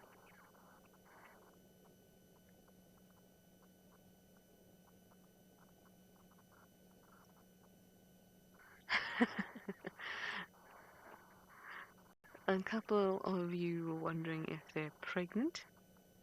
They have what I commonly have. It's called a food baby. It happens to the best of us. And can't help it sometimes. But no, they're definitely not pregnant. They're just very full of giraffe. And wild animals, predators especially, are very used to a cycle of feast and famine, so they'll gorge themselves when they can. Some male lions will eat about 30 to 40 kgs if they want to in one sitting. Females, a little less than that, more like 20. And that's the reason for that fatness. Yes. All right. Well, these kitties are sitting very pretty. I'm going to send you back over to Taylor. Hopefully, I'm not sure if she has. I hope that she's found those cheetah again. We're still on the fence line, as you can see. So this female cheetah, she's quite funny. She's just taking the cubs for a little bit of a stroll. She did a loop and then she walked back on the fence line, and now she's just done another little loop. So we're just going to drive really, really slowly, and hopefully, you know what's going to happen is that she's going to end up popping up behind us. So it's so thick. The vegetation is so dense in comparison to the Sabi Sand, and maybe even to a degree at Ngala. With having a fenced-off reserve like this, there's a certain amount of animals that are on this property. So it's not like you can have big herds of, 8,000 million buffalo. Okay, that's not a number. But like that many buffalo coming in and then grazing the ground right down, or having 200 elephants kind of come through and demolish some of the vegetation. It tends to stay quite thick. Louise, the director, who's directing the show today, she's teasing me now. She says I sound very much like one of our ex-presidents when I shout numbers out like that. I don't know if we've gone too far south. At some point I'm going to turn around and I'm going to go back up the fence line, so I do apologize, but if this is where she is, this is where we are going to be as well. And she must feel comfortable down here. The lions don't really spend too much time down in this area. They come down south occasionally, but not a lot of hyenas, so I think she's happy.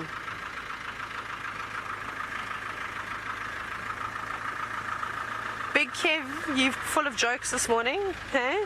You said, wouldn't I mind just slipping into the mud one more time? You thought that was particularly entertaining. Yes. My name is Taylor Jane McMuddy. It's not actually McCurdy. I legally changed it recently. So, yeah. I did fall face first into the mud. I need to defend myself.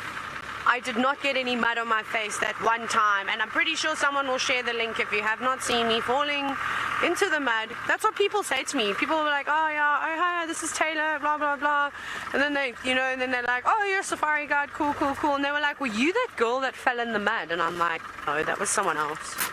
I don't know who that was, not me. What an idiot. I'm the idiot. Anyways, it was cool though. I'm graceful. Oh, and Terry from Eco Training's marketing has been telling me to tell everyone what happened to my finger. I am the most accident, clumsy person you'll ever meet in your entire life. There's no need for me to be in second gear. We want to go slow and steady. So I'm bitched up. I might be a little bit of a drama queen, hypochondriac as well, but you can decide. I think it's quite bad. While we were rigging up this vehicle, not yesterday, today, the day before, hey? So I'm talking to Alex. If you think, I talk to the voices in my YouTube, but then Alex is on camera, obviously, so I'm talking to him most of the time. And anyways, he gave me one job. He said, Taylor, please can you strip the outer coating of the wires, like the plastic, so that we can get into the wires. So I was like, yeah, sure. Easy peasy, lemon squeezy. Done this before, million times. At one time I tried to fix my fish tank pump and then also electrocuted myself. Explains a lot. So yeah, I essentially was like, oh, this is cool, in the darkness. And do you have the said knife with you? Would you like to see the weapon that I used to slice half of my finger off? I'm going to stop here because I'm also going to see if I can listen. Maybe we hear the little cubs chirping. Also, I have my camera because I can't wait to get a photo of that little cheetah cub. Those little cheetah cubs. Yes, it's not a nice knife. Very gently. I'm too scared to open it. I also have... Okay. This is the said knife. I'm so glad that I've had a tetanus injection. I'm so scared to open it up. Actually, I'm having heart palpitations. Lou says she's also cut herself. Okay, this is the said knife. Okay, can we have a Louise, can we do a poll? Is this rust or mud? Because I think that looks very much like rust.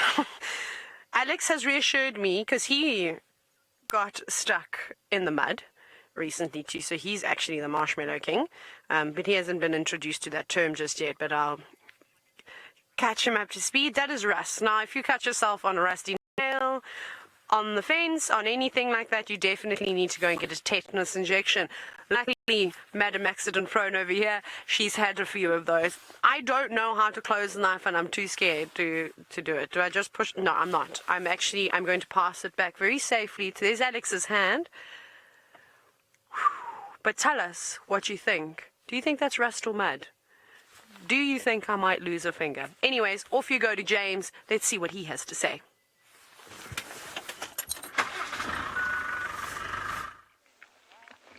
We've got a kudu here with an oxpecar, a junior oxpecar, and the kudu is deeply suspicious of our intentions. As you can see, she's looking very perturbed. Now the thing is that kudus and impalas generally look perturbed. It's very difficult for them not to look perturbed because they can't smile. They can't frown. They can put their ears in different directions, and that's about it.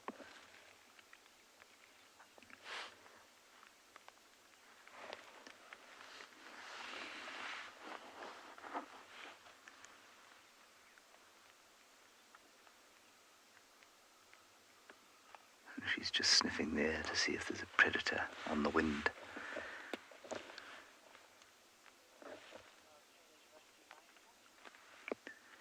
Apparently you are all now talking about Taylor's rusty knife cut. Well, I'm not sure what to say about it really, other than I hope it gets better. Be careful. Maybe use a spoon. Ask a colleague to cut your food for you.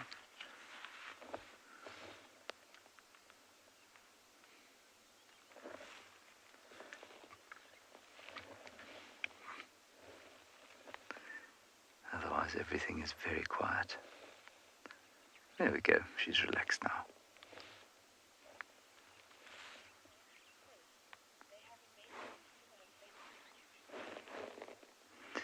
Chris, I think it's probably the expressive ears that are similar to giraffes. I suppose the jawline is relatively similar too, and I suspect that's the case because the musculature must be similar in order for them to chew as much as they have to chew.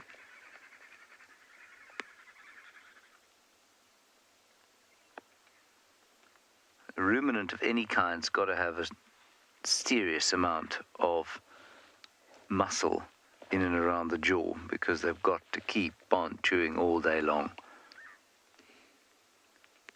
And so you'll find that the long bottom jaw, is common to, I think, most ruminants actually.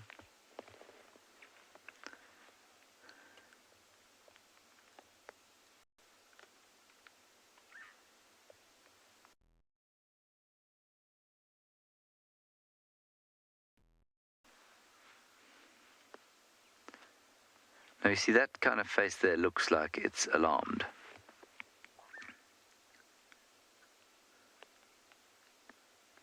But she could have just seen another kudu quite easily. She could have also just seen a leopard perhaps, but then she would have alarm called. Okay, let's go across to Trish with the lions. I'll continue driving up the eastern boundary.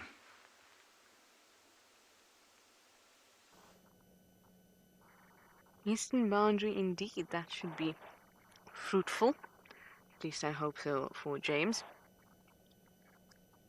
Our second lioness, or our first lioness that was here when we saw them, has moved away, and now we have this one that is quite large, sitting in the road. Very obliging with the view, as Darby said, because last night it was mostly obstructed by some bushes.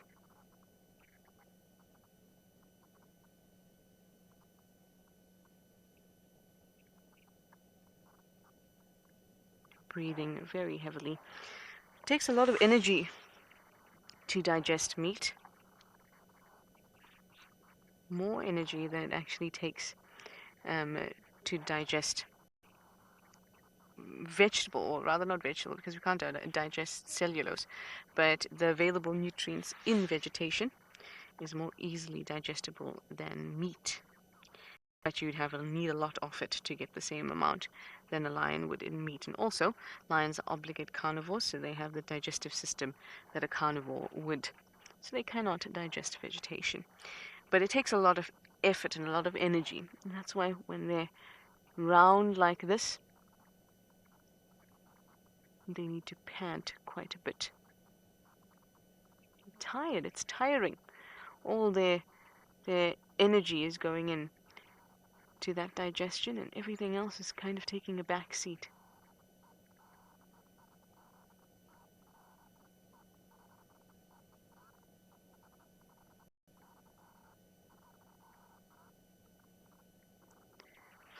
Maman in India, you're 15 years old, and you'd like to know if lions prefer to eat wildebeest than impala. They would, from the perspective that a wildebeest is larger, and remember that lions are not hunting by themselves. They're hunting in a group. Oh, look at that belly. So, an impala is not going to feed very many lions, but a wildebeest might feed 2 or 3. But even better than that is to take something like a buffalo or a giraffe in this case, so that everyone can eat. Now, Telemati Pride is 5 lionesses and 9 cubs. I think. I'm sure it is 9 cubs. So there's a lot of mouths to feed, a lot of mouths, and they all need to eat. And remember that adults, or rather the male eats first, and then the adult females eat, and then the cubs eat last. So if we get just an impala killed, then the others don't get to eat. Just the male will take advantage of that and eat it fully himself, and the cubs will hardly get a chance to eat. In fact, lots of cubs die like that because of starvation. I think it's quite interesting that in wild dogs the pecking order is the opposite, and that youngsters have the privilege of eating first.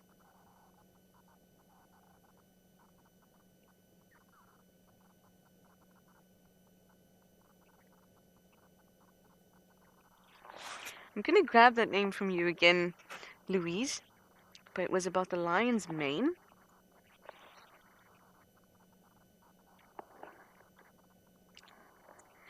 Chloe and Judas from Malaysia, you would like to know, why do lions have manes? Well, male lions do have manes because it's actually it's a chicken and egg kind of thing. So the mane is a result of testosterone in the male, and it is thought that the healthier the male is, the better its production of testosterone and other sex hormones would be, in order to produce that large, very long, very thick, very dark mane. And those animals that have that type of mane are more likely to actually mate. So it increases the chance of reproduction. Now also, the mane can be linked to the weather and the climate. So we talked about risk in one of the drives, and how animals that show risky behavior, males that show risky behavior and are still alive, are somehow appealing. Now, male lions that have that mane, it means that they have been able to put up with a great deal of heat and still able to survive. So risky behavior, or risky feature, has still allowed them to be very successful. So that's appealing. And secondly, or thirdly rather, when males fight, Then the mane protects their neck. There we go. Get a nice look at her face. Well, half her face. She's got most of it buried into the grass.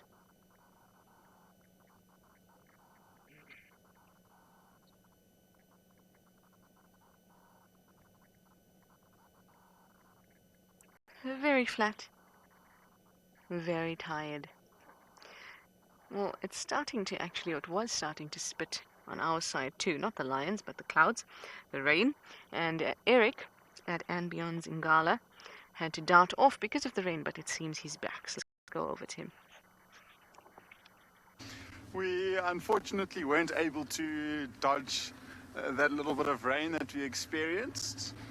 So we had to go back to camp and just wait it out a little bit. And luckily, it seems like it's lifting a bit. There is still a bit of light drizzle, but it does seem like it's moving further and further away from us. So hopefully we won't be interrupted again.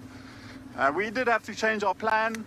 We were going down towards the riverbed, very close to the tented camp, to look around to see what was there, but unfortunately it's still raining on that side. So we've come quite far west into the reserve now. And I don't know if you can see around us, it's changed quite a lot. So a lot of big open plains, and trying to see if there are any general game species around here. I think the weather today has affected their behavior a little bit.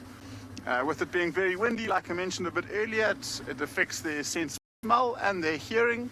So they'll be looking to move into more dense areas to try and, I guess, stop the gusty wind. We are heading down towards the riverbed, so right down at the bottom of this dip you might see some very, very tall trees, very green in that area. And just see what we can find. With a little bit of rain, I suppose it will help us a bit, because it makes tracking, at least very, very fresh tracks, relatively easy, because we know that if the tracks are on top of the rain, it's less than 20 minutes old, so that animal could still be around and there's a very good chance of us seeing it. Sounds like you've been having a fantastic morning with cheetah cubs and lions. So not too worried, you've seen a lot of animals this morning.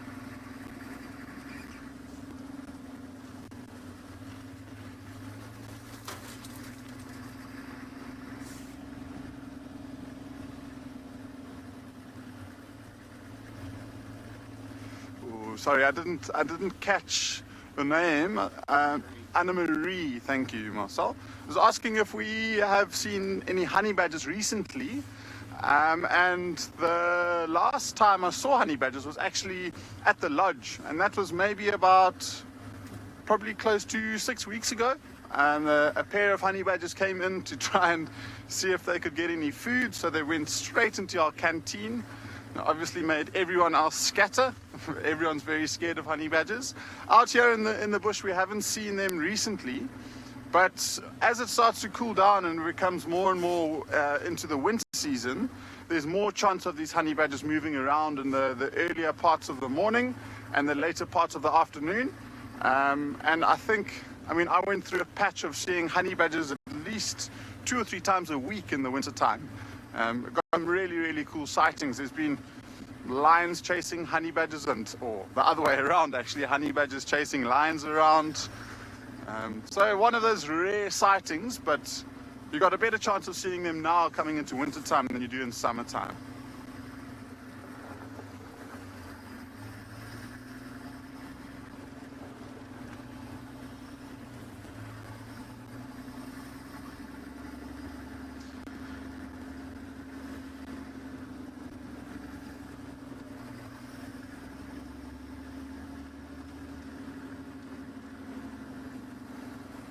Okay, so whilst we are driving, there's a nice clearing that we're going to go and check, and we're going to take you back to Taylor, who's still looking for those cheetah you saw a bit earlier.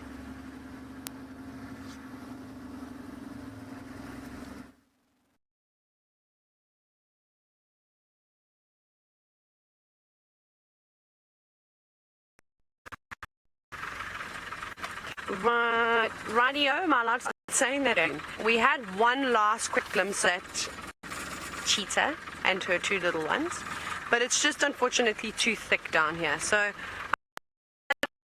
hopefully we're going to see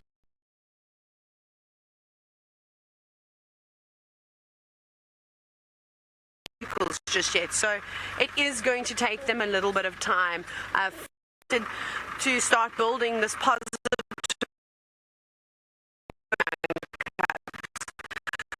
The female who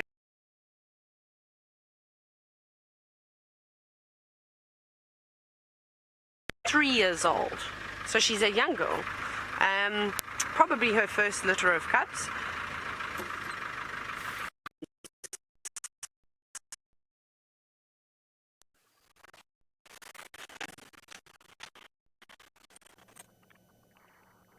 Yay! Finally back. I only say yay because I was expecting it and then it didn't come, and then I was expecting it and it didn't come. And then the lion gave herself a little hug. She did. It was more of a lion stretch that appeared to me to look like a hug.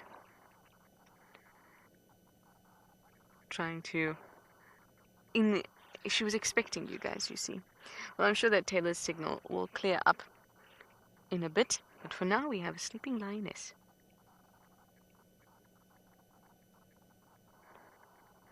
Now there's another vehicle that actually can get into Buffelshoek, is going further in, so I suspect that we're going to see the rest of the pride, and this girl is likely to continue to lie here because she's so full.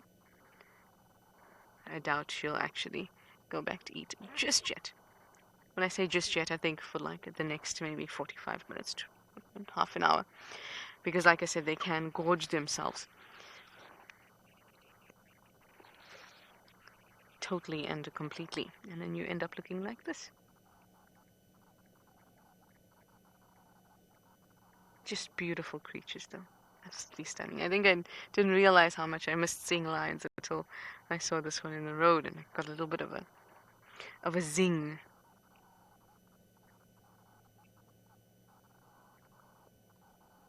Aww, Lou says lions are her favorite, and Taylor says that they're her favorite too.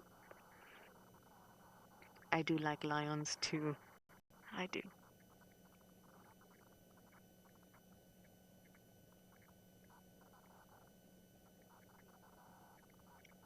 Very, very sweet.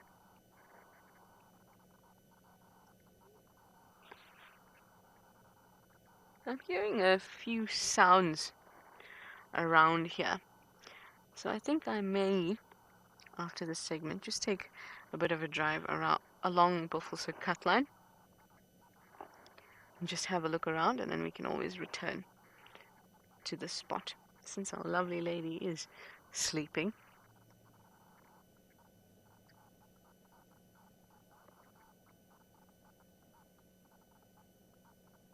Kronya, you'd like to know why do we have to call in sightings of predators? That's because it's everyone's job out here is to find sightings, and if you find a sighting, it's important that you share it with others. So it's not like we're reporting it to somebody, we're just sharing that information amongst the other people that are out here and also looking for sightings. There's a limit of 3 vehicles per sighting, unless it's sensitive, in which case it's up to the guide who gets there first and feels that it's sensitive. Then it can be reduced. I was getting some hand signals there from the other vehicle. I wonder what they were showing me. So yes, we just call it in on the game drive radio so that everybody knows that maybe, for example, with this, if you were at Juma station like we are now, and you know that they're into Buffelshoek, but not, these lines are in Buffelshoek, but not too far from the boundary, then you can use that information to predict that maybe they need to find some water. Maybe they need a drink. Maybe they'll come into Juma. So you stand by at a close area where you are allowed to. And sharing all this type of information over the game drive radio makes life a lot easier for all the guides around. Remember, everyone out here is conducting their business with sightings being the business?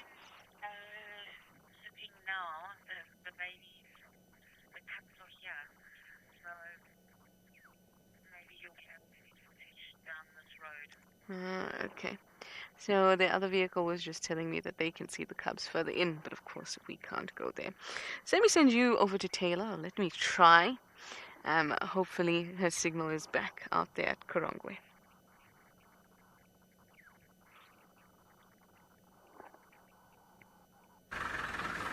Sorry about the gremlins earlier. We went a bit too far south down the fence, but we're going to move away from this area now. Like I said, I think we've had a nice introduction to these cheetah cubs.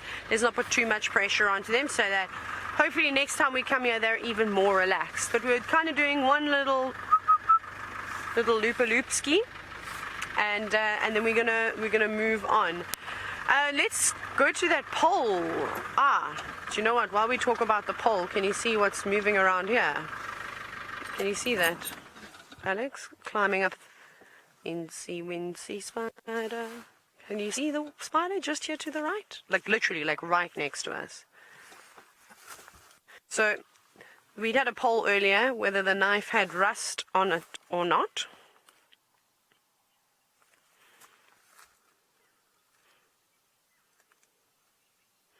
Ha! 89% of you said it was rust. I concur that it was rust, and I'm super thankful that, in fact, okay, I'm going to get out of the car and I'm going to show you where the spider is. Oh, I think you've got it. If you just change the focus, it's top left corner on your camera already. There we go, almost. You can see maybe. There we go. Now it's in focus. Ta-da! I don't have to get out of the car because I don't want to disturb the spider. I am sure that you have seen insane amount of golden orb web spiders, right? Because they are everywhere at the moment. The horror stories that I could tell you all about, how many that have been in my face because of being on bushwalks and things like that, and not really focusing on where the spider webs are, but rather looking ahead of you. So I've walked into a couple of those. But this one seems to be doing some web maintenance. And it's not the biggest golden orb that I've seen. We've actually got one in camp, which is particularly large. I would say double the size of this. And she's quite cheeky. So this is a female. Females are much larger than the males, as we know in the arachnid world. And I can't seem to see any little males hanging about. But it's fascinating to watch them going up and down their webs, like they are programmed, like they have a map inside them that knows exactly where the next piece of web needs to go. For those of you that are terrified of spiders, you probably have never looked so closely at a spider before. But I highly recommend that you give it a bash at least one point in your life, especially with these spiders, because their webs are golden, which is quite beautiful. At the moment, you're not going to see much coloration because it is a very ominous day, and it's also rainy. You can see she's got little water droplets on her too, which is very impressive. Down she goes again with another strand. Kim, I concur. I also enjoy watching the golden orb web spiders, and if you on the various social media platforms, particularly Instagram, aka Instagrizzle, as I like to refer to it. I normally post a lot of stories, especially on Eco Training's account, about the spider, so you can follow the diaries of Mrs. Orbweb Spider. She's naughty, though, because there's quite a few tall people, that, well, just in general,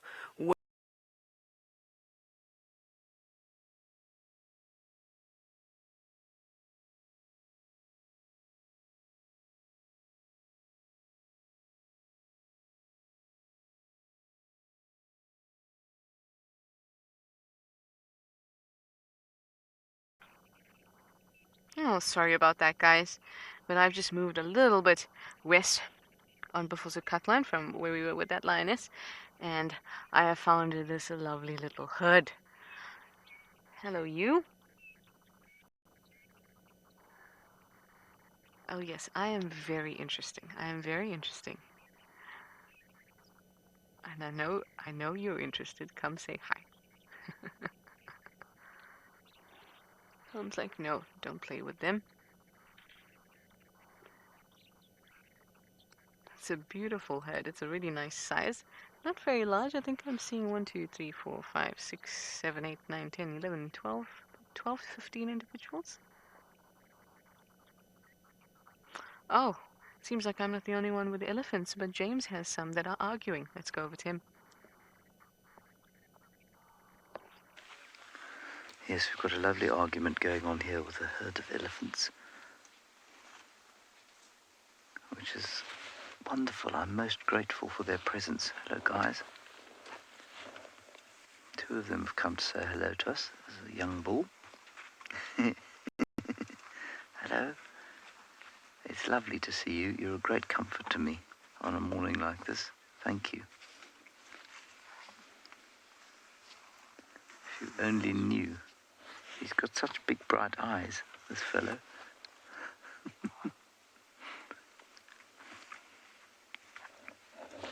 It's so interesting comparing this behavior with the behavior we had yesterday with both herds of elephants in the afternoon and in the morning, and how the matriarchs of both those herds did not want the youngsters to come towards us. Now, they've totally left the youngsters on their own. Now, I don't know if it's the same herd, or if perhaps the matriarch is just a less strict, more liberal, shall we say, matriarch, because we've now had 3 bulls come by to say hello, and the rest of the herd's just fed quietly in the thickets beyond. Here comes a big cow. She's just through there, but I think she's the one in charge.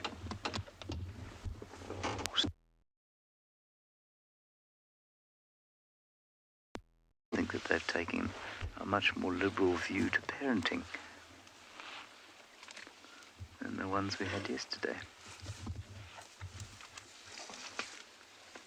Looks familiar, like that one from yesterday. Yeah, maybe it is the one from yesterday. She had 2 uneven ones. Here's a young bull come to say hello. Hello. Good afternoon. Oh, yes. Hello, look at your nose. It's very smart.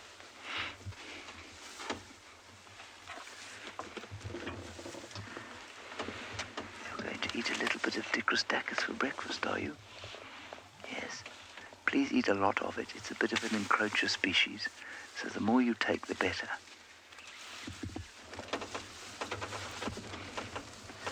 That one too, yes, it's the same species, but you probably know that.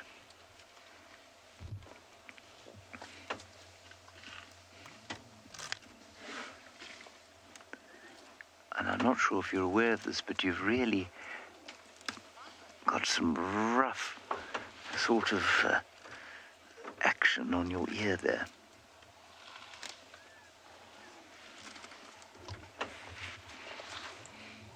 Jasmine, elephants are so wrinkly because it helps them to lose heat when it's very hot. We think that's why they're so wrinkly.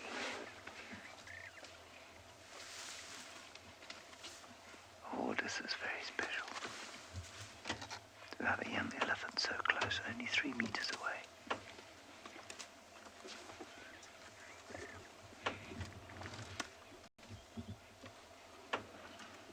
Now, while we're looking at this elephant, I will tell you that we'd found tracks of Tundi coming into Juma. Again, they disappeared, obviously, naturally, probably because I was following them. But we did have tracks, so she could be on Juma. This is just too special.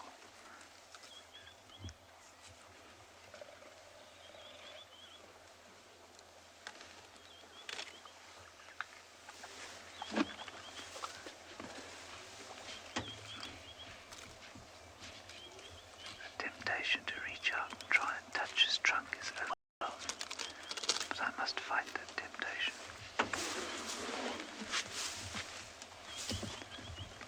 Temptation now to get out and pull his tail a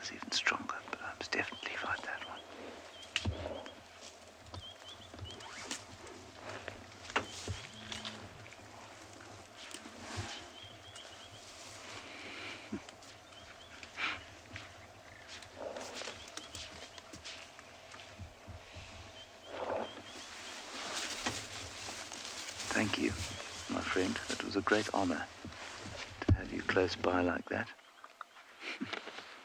Wasn't that special? So the rest of them are just browsing through here.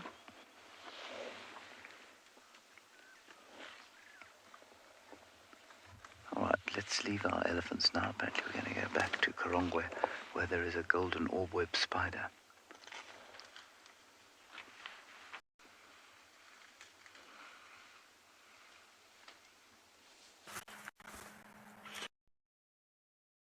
Elephants, but it's fine. You can't have everything, and I also have a surprise. At some point, I'm going to introduce you to an elephant called Flippy. This is not an elephant. Again, we're still with the spider because I'm fascinated by this golden orb-web spider. And she moves about her web. You know, she's got some serious housekeeping to do. And if I'm not mistaken, I think a lot of people during this lockdown, this worldwide lockdown period, have decided that home renovations are probably a good thing to do. Because I'm sure a lot of you are getting bored now because you can't do anything. To see, we just wanted to have one last little look at her, but we're going to see more spiders, and I can't tell you about all the things that I know about spiders, otherwise I'm going to run out of things to talk about. Is that possible? Is it possible for me to run out of things to talk about? Never. Not even one time. Oh yes, sorry, I was telling you a story before I was rudely interrupted by the gremlins again, and yes, the tall people in camp are going to become entangled in the web, and I think that that's Mrs. Orb-web spider plan. She is rather large, and I think that the flies and moths that she is catching is insufficient for her diet, so perhaps she is going to be going for a human.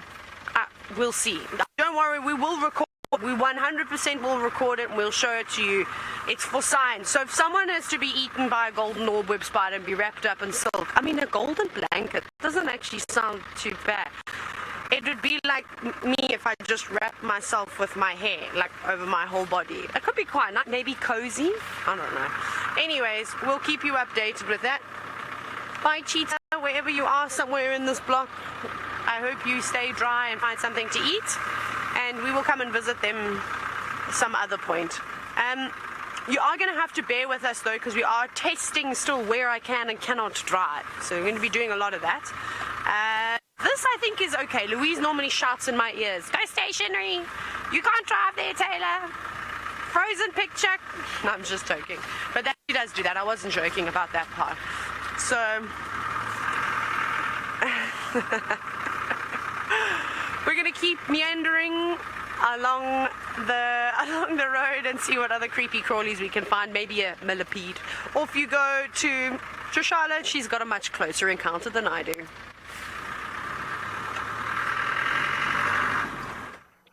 Well, not if you find a millipede, Taylor. Then you can have an ultimate close encounter.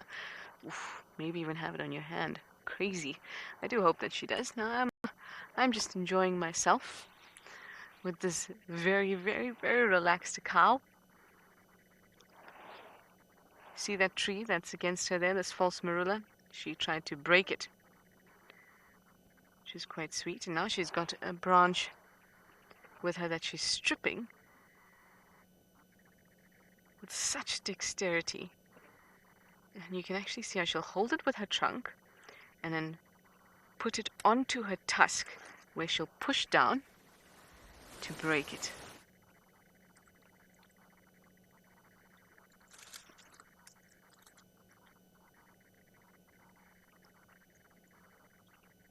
The elephants quite like false marulas too, as she's showing us.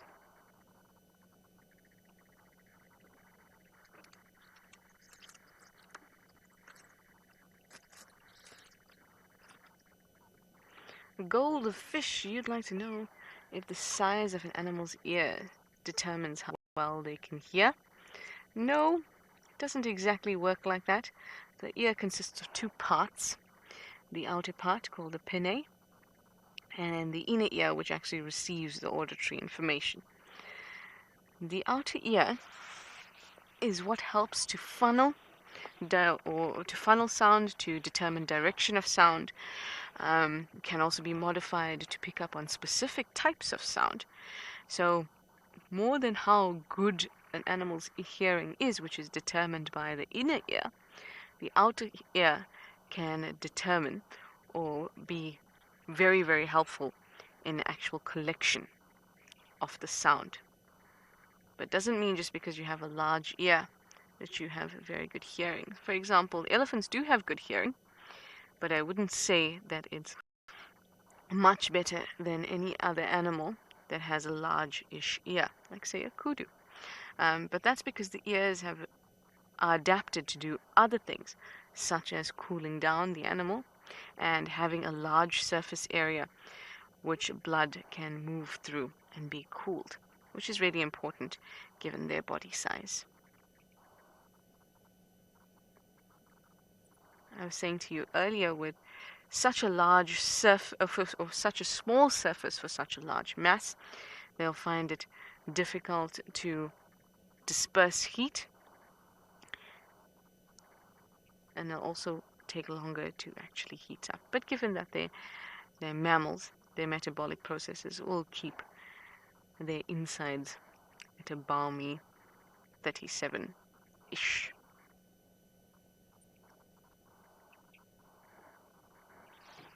Oh, nice.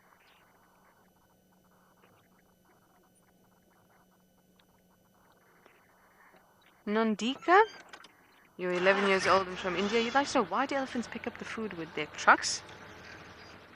It's because their trunks are like hands. See, at the end of their trunks, they have little things that look like fingers almost. And they use that to pick up stuff. And they're very good at it. An elephant can actually, just make sure I'm not in anybody's way here. An elephant can actually take peanuts and crush the peanuts or break the shell of the peanuts and not even the nut inside. So they can be very careful and have lots of control over their trunk. And that's why they use it to pick up things. It's actually a great, great adaptation. They can be very gentle, very selective with that trunk because of those finger-like protrusions. That's what we call them. That trunk is also very, very muscular. There's no bone in there. It's full of muscles. Thousands and thousands of muscles that are very, very strong.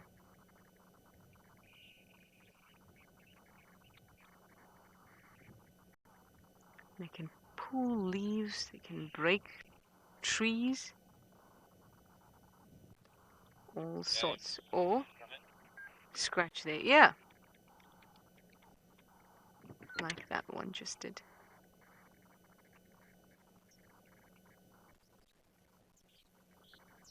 It really is a very nice herd. Very, very relaxed. Yes, there's a mischief maker here. Well, not mischief maker. You're just having a bit of trouble with that particular plant that you've decided you want to eat.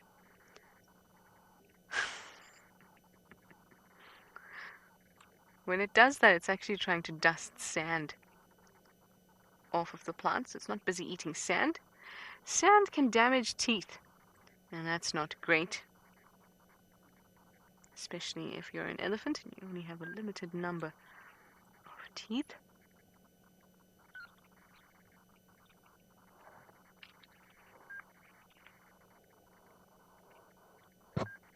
Very sweet. There's a car that wants to come past and is just in that dip, so I'm going to have to just move. And in perfect fashion, Louise's timing is on point.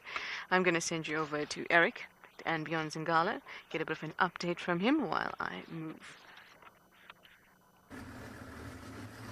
So we're still driving, still looking for sign of life in the reserve.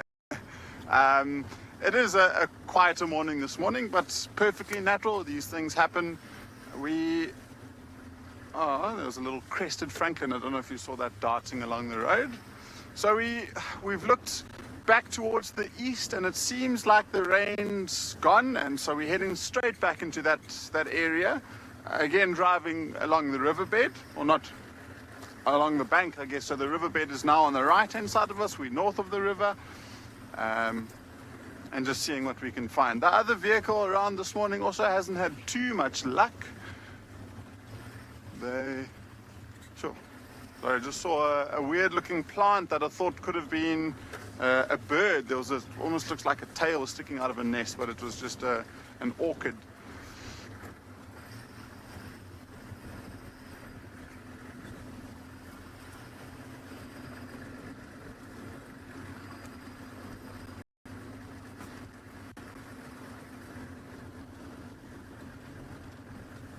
We're looking for tracks of male leopard in this area that sometimes gets seen, but nothing really on top of the range, so not anything that we think is fresh enough for us to follow.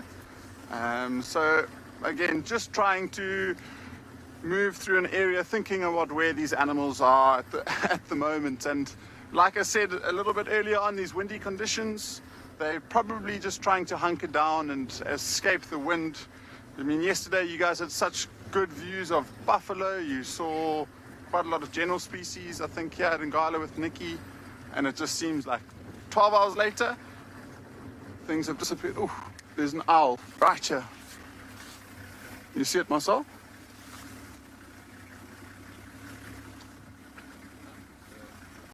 Okay, we're going to try and get a view of this owl. Let's see. Where are we looking? Do you see it, Marcel? Oh, we got a flash of a really, really pretty owl. It's only about this big. Look like a pearl-spotted owl.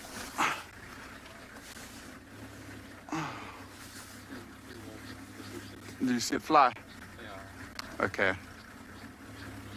I can hear birds chittering and probably alarm calling at the owl, and maybe a little bit too far for us to see, unfortunately.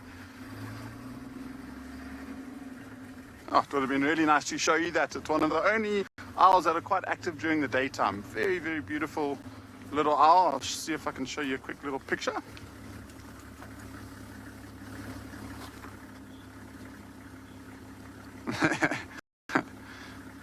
I hear quite a few people got excited about it. So where is it? It's this one here. And the pearl-spotted owlet over here. And I mean, these two look very, very similar, but when I saw it, I just saw these little white spots on top of the forehead.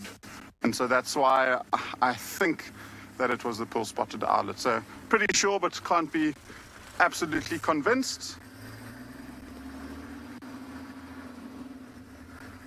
Along the river, another really big bird to see.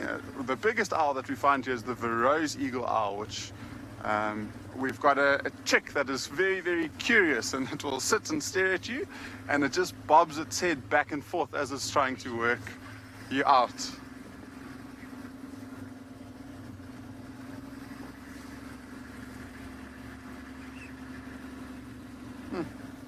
One or two more drops of rain I can feel, but not menacing clouds.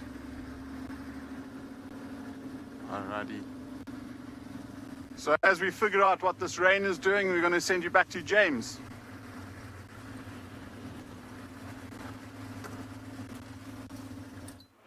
We're just doing a last sort of turn around this eastern section. Like I say, we had some tracks of tundi, but they disappeared into a block. And, well, anyone's guess at this stage. I gave up on the lions, I'm afraid. I don't know where they went. But we still have 15 minutes left of this drive. Maybe we'll be lucky. And then we have this afternoon, Sunday afternoon. And some such lovely Sunday afternoon drives in the last few weeks. Maybe this one will be the same. Still, where I have failed to deliver, Trishala and Taylor have done a spectacular job of finding cats.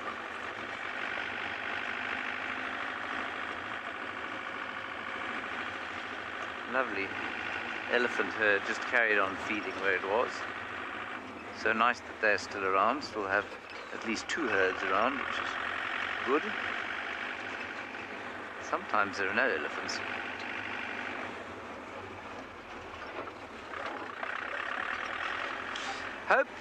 Animals are nocturnal for lots of reasons, but you'll find that I don't know how old you are, Hope. I'm going to assume that you are relatively adult. Every animal, every creature, every organism occupies something called a niche. And a niche is a whole lot of different things that the animal needs or that the animal uses in order to survive. It's a great way of describing it. Anyway, it's got a food niche, so the kind of things that it eats. It's got a home niche, a habitat niche, so where it likes to live. And then it'll have some kind of temporal activity niche, so the time at which it needs to be active in order to avoid competition and in order to avoid being eaten by a predator. And so in the case of lions, they're largely nocturnal in this part of the world. They are nocturnal then because that gives them the best chance of catching their prey.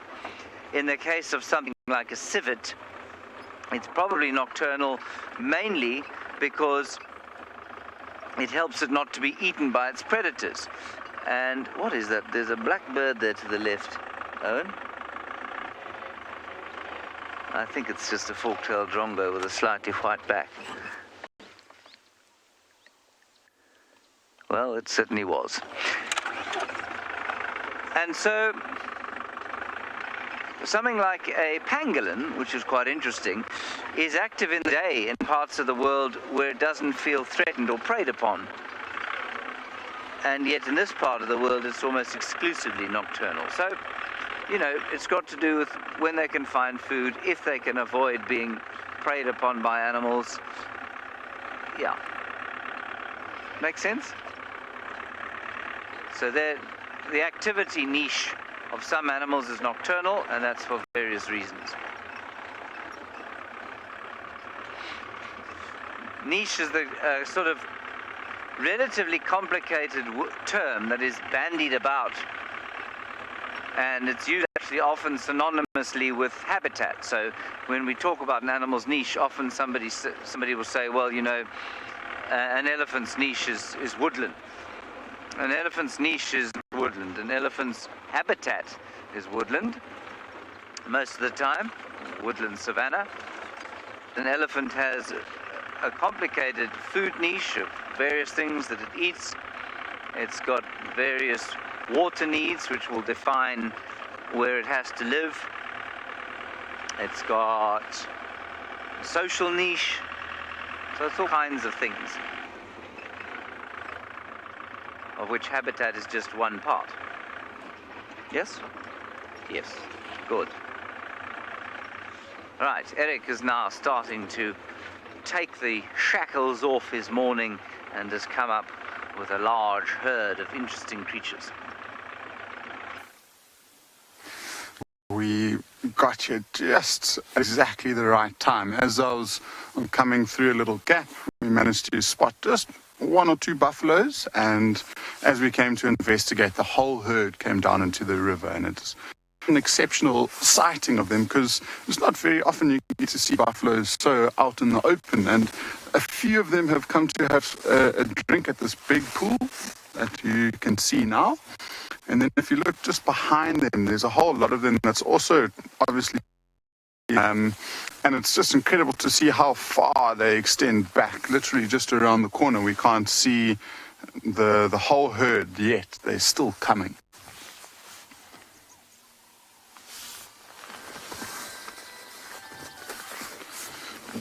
Sorry, I just need to get...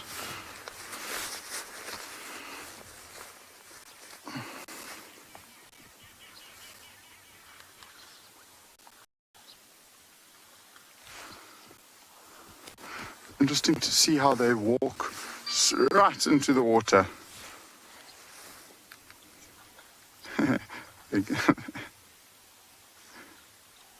Okay, oopsie. think there's a little bit of communication issues between me and the directors, but I'm sure it will be resolved soon. It's interesting, I mean, these buffaloes don't necessarily need the cleanest water at all.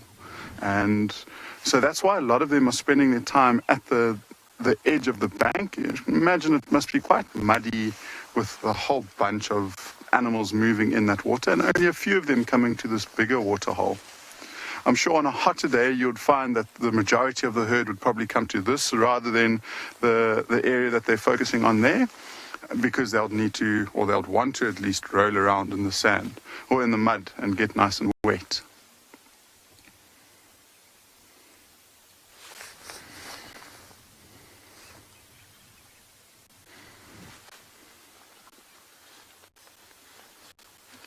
We are very close towards where Nikki had these buffaloes yesterday afternoon, so I'm assuming it is the same herd, and they probably would have just spent the majority of the morning trying to feed, so I'm moving through some of these areas to graze and just bulk up on their food before they find a nice spot to ruminate and chew their cud for the remainder of the day. Although, I mean, with the weather, it's not too hot, so if they wanted to, they'll probably move around quite a lot more.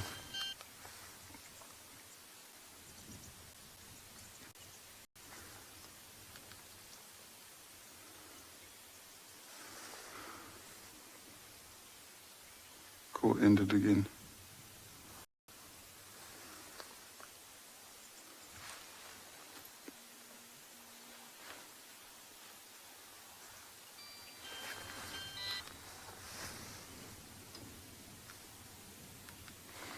Yeah, Luke, I hear you now. Thank you.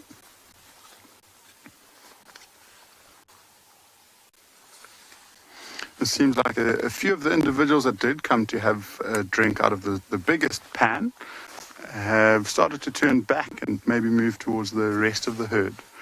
There are one or two that are lying down, and so maybe they just decide to rest here. I mean, it's out in the open, they get to see very well, and I'm sure in the river, the wind will channel, and so it will basically just keep a nice constant breeze where they'll easily be able to keep themselves nice and cool for the day. It's a really young calf on the right-hand side there myself, you want to... Wait.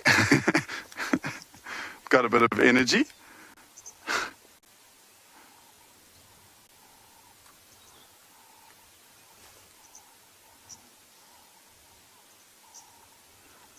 The youngsters are looking very brown this morning. They've still got that that chocolatey brown coat, whereas all of the adults very, very dark.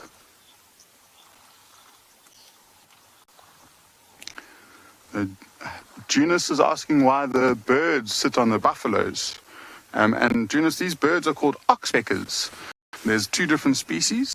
The one that we are looking at now, and they're flying around, so I actually can't see them too well. There we go. So the one on the shoulder, if you look at the bill, that's a bit of red and a bit of yellow. Those are called yellow-billed oxpeckers. I think all of them are yellow-billed oxpeckers. So that's quite cool to see. And what they're doing is they're just keeping the buffalo clean. So they're just getting rid of the tick and the parasites in the buffalo's coat. And they serve another purpose of maybe an extra set of eyes and ears. It looks like there might be some youngsters in that little flock. So I think there's one that doesn't have any color on the bill. And it seems like it's trying to get some food from the adults.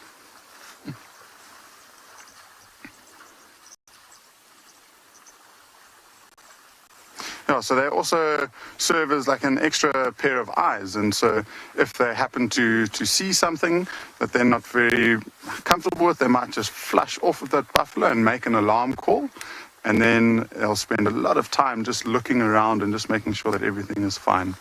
We've got a really, really nice bird circling. So we'll just quickly show you what this bird, it looks like. It might be a black stork.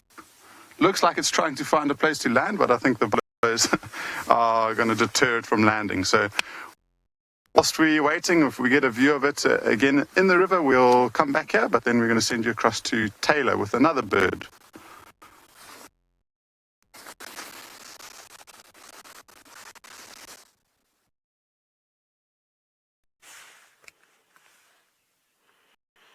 What a cool view of a stork. We've also got a bird. It is a hummer Jill. I don't know what this dam is called. He has forgotten to mute the other people. Aha! I can hear myself as an echo. Echo, echo, echo. Have I ever muted myself? Guys, this technology thing is all too hard. No, I'm muted. 100% muted. Anyways, it's been so much fun to be back with all of you again today.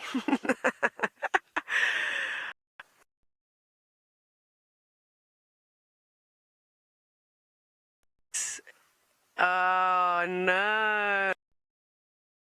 It's fine, it's okay, it's cool, it's all new for us. But anyways, it's been so much fun. And in the north of the reserve, we're going to try mute it. Louise is probably going to mute me very soon. There's a small herd of buffalo that live down in the south. There is also a hippo, which you can see just in the distance. Over there. There it is. Look at the hippo. It's holding its breath for a really long time because it's not actually a hippo, it's a rock. Jokes, got you all. Ha ha ha. Anyway, see you all a little bit later. Off you go back to Trish, who has got some leons.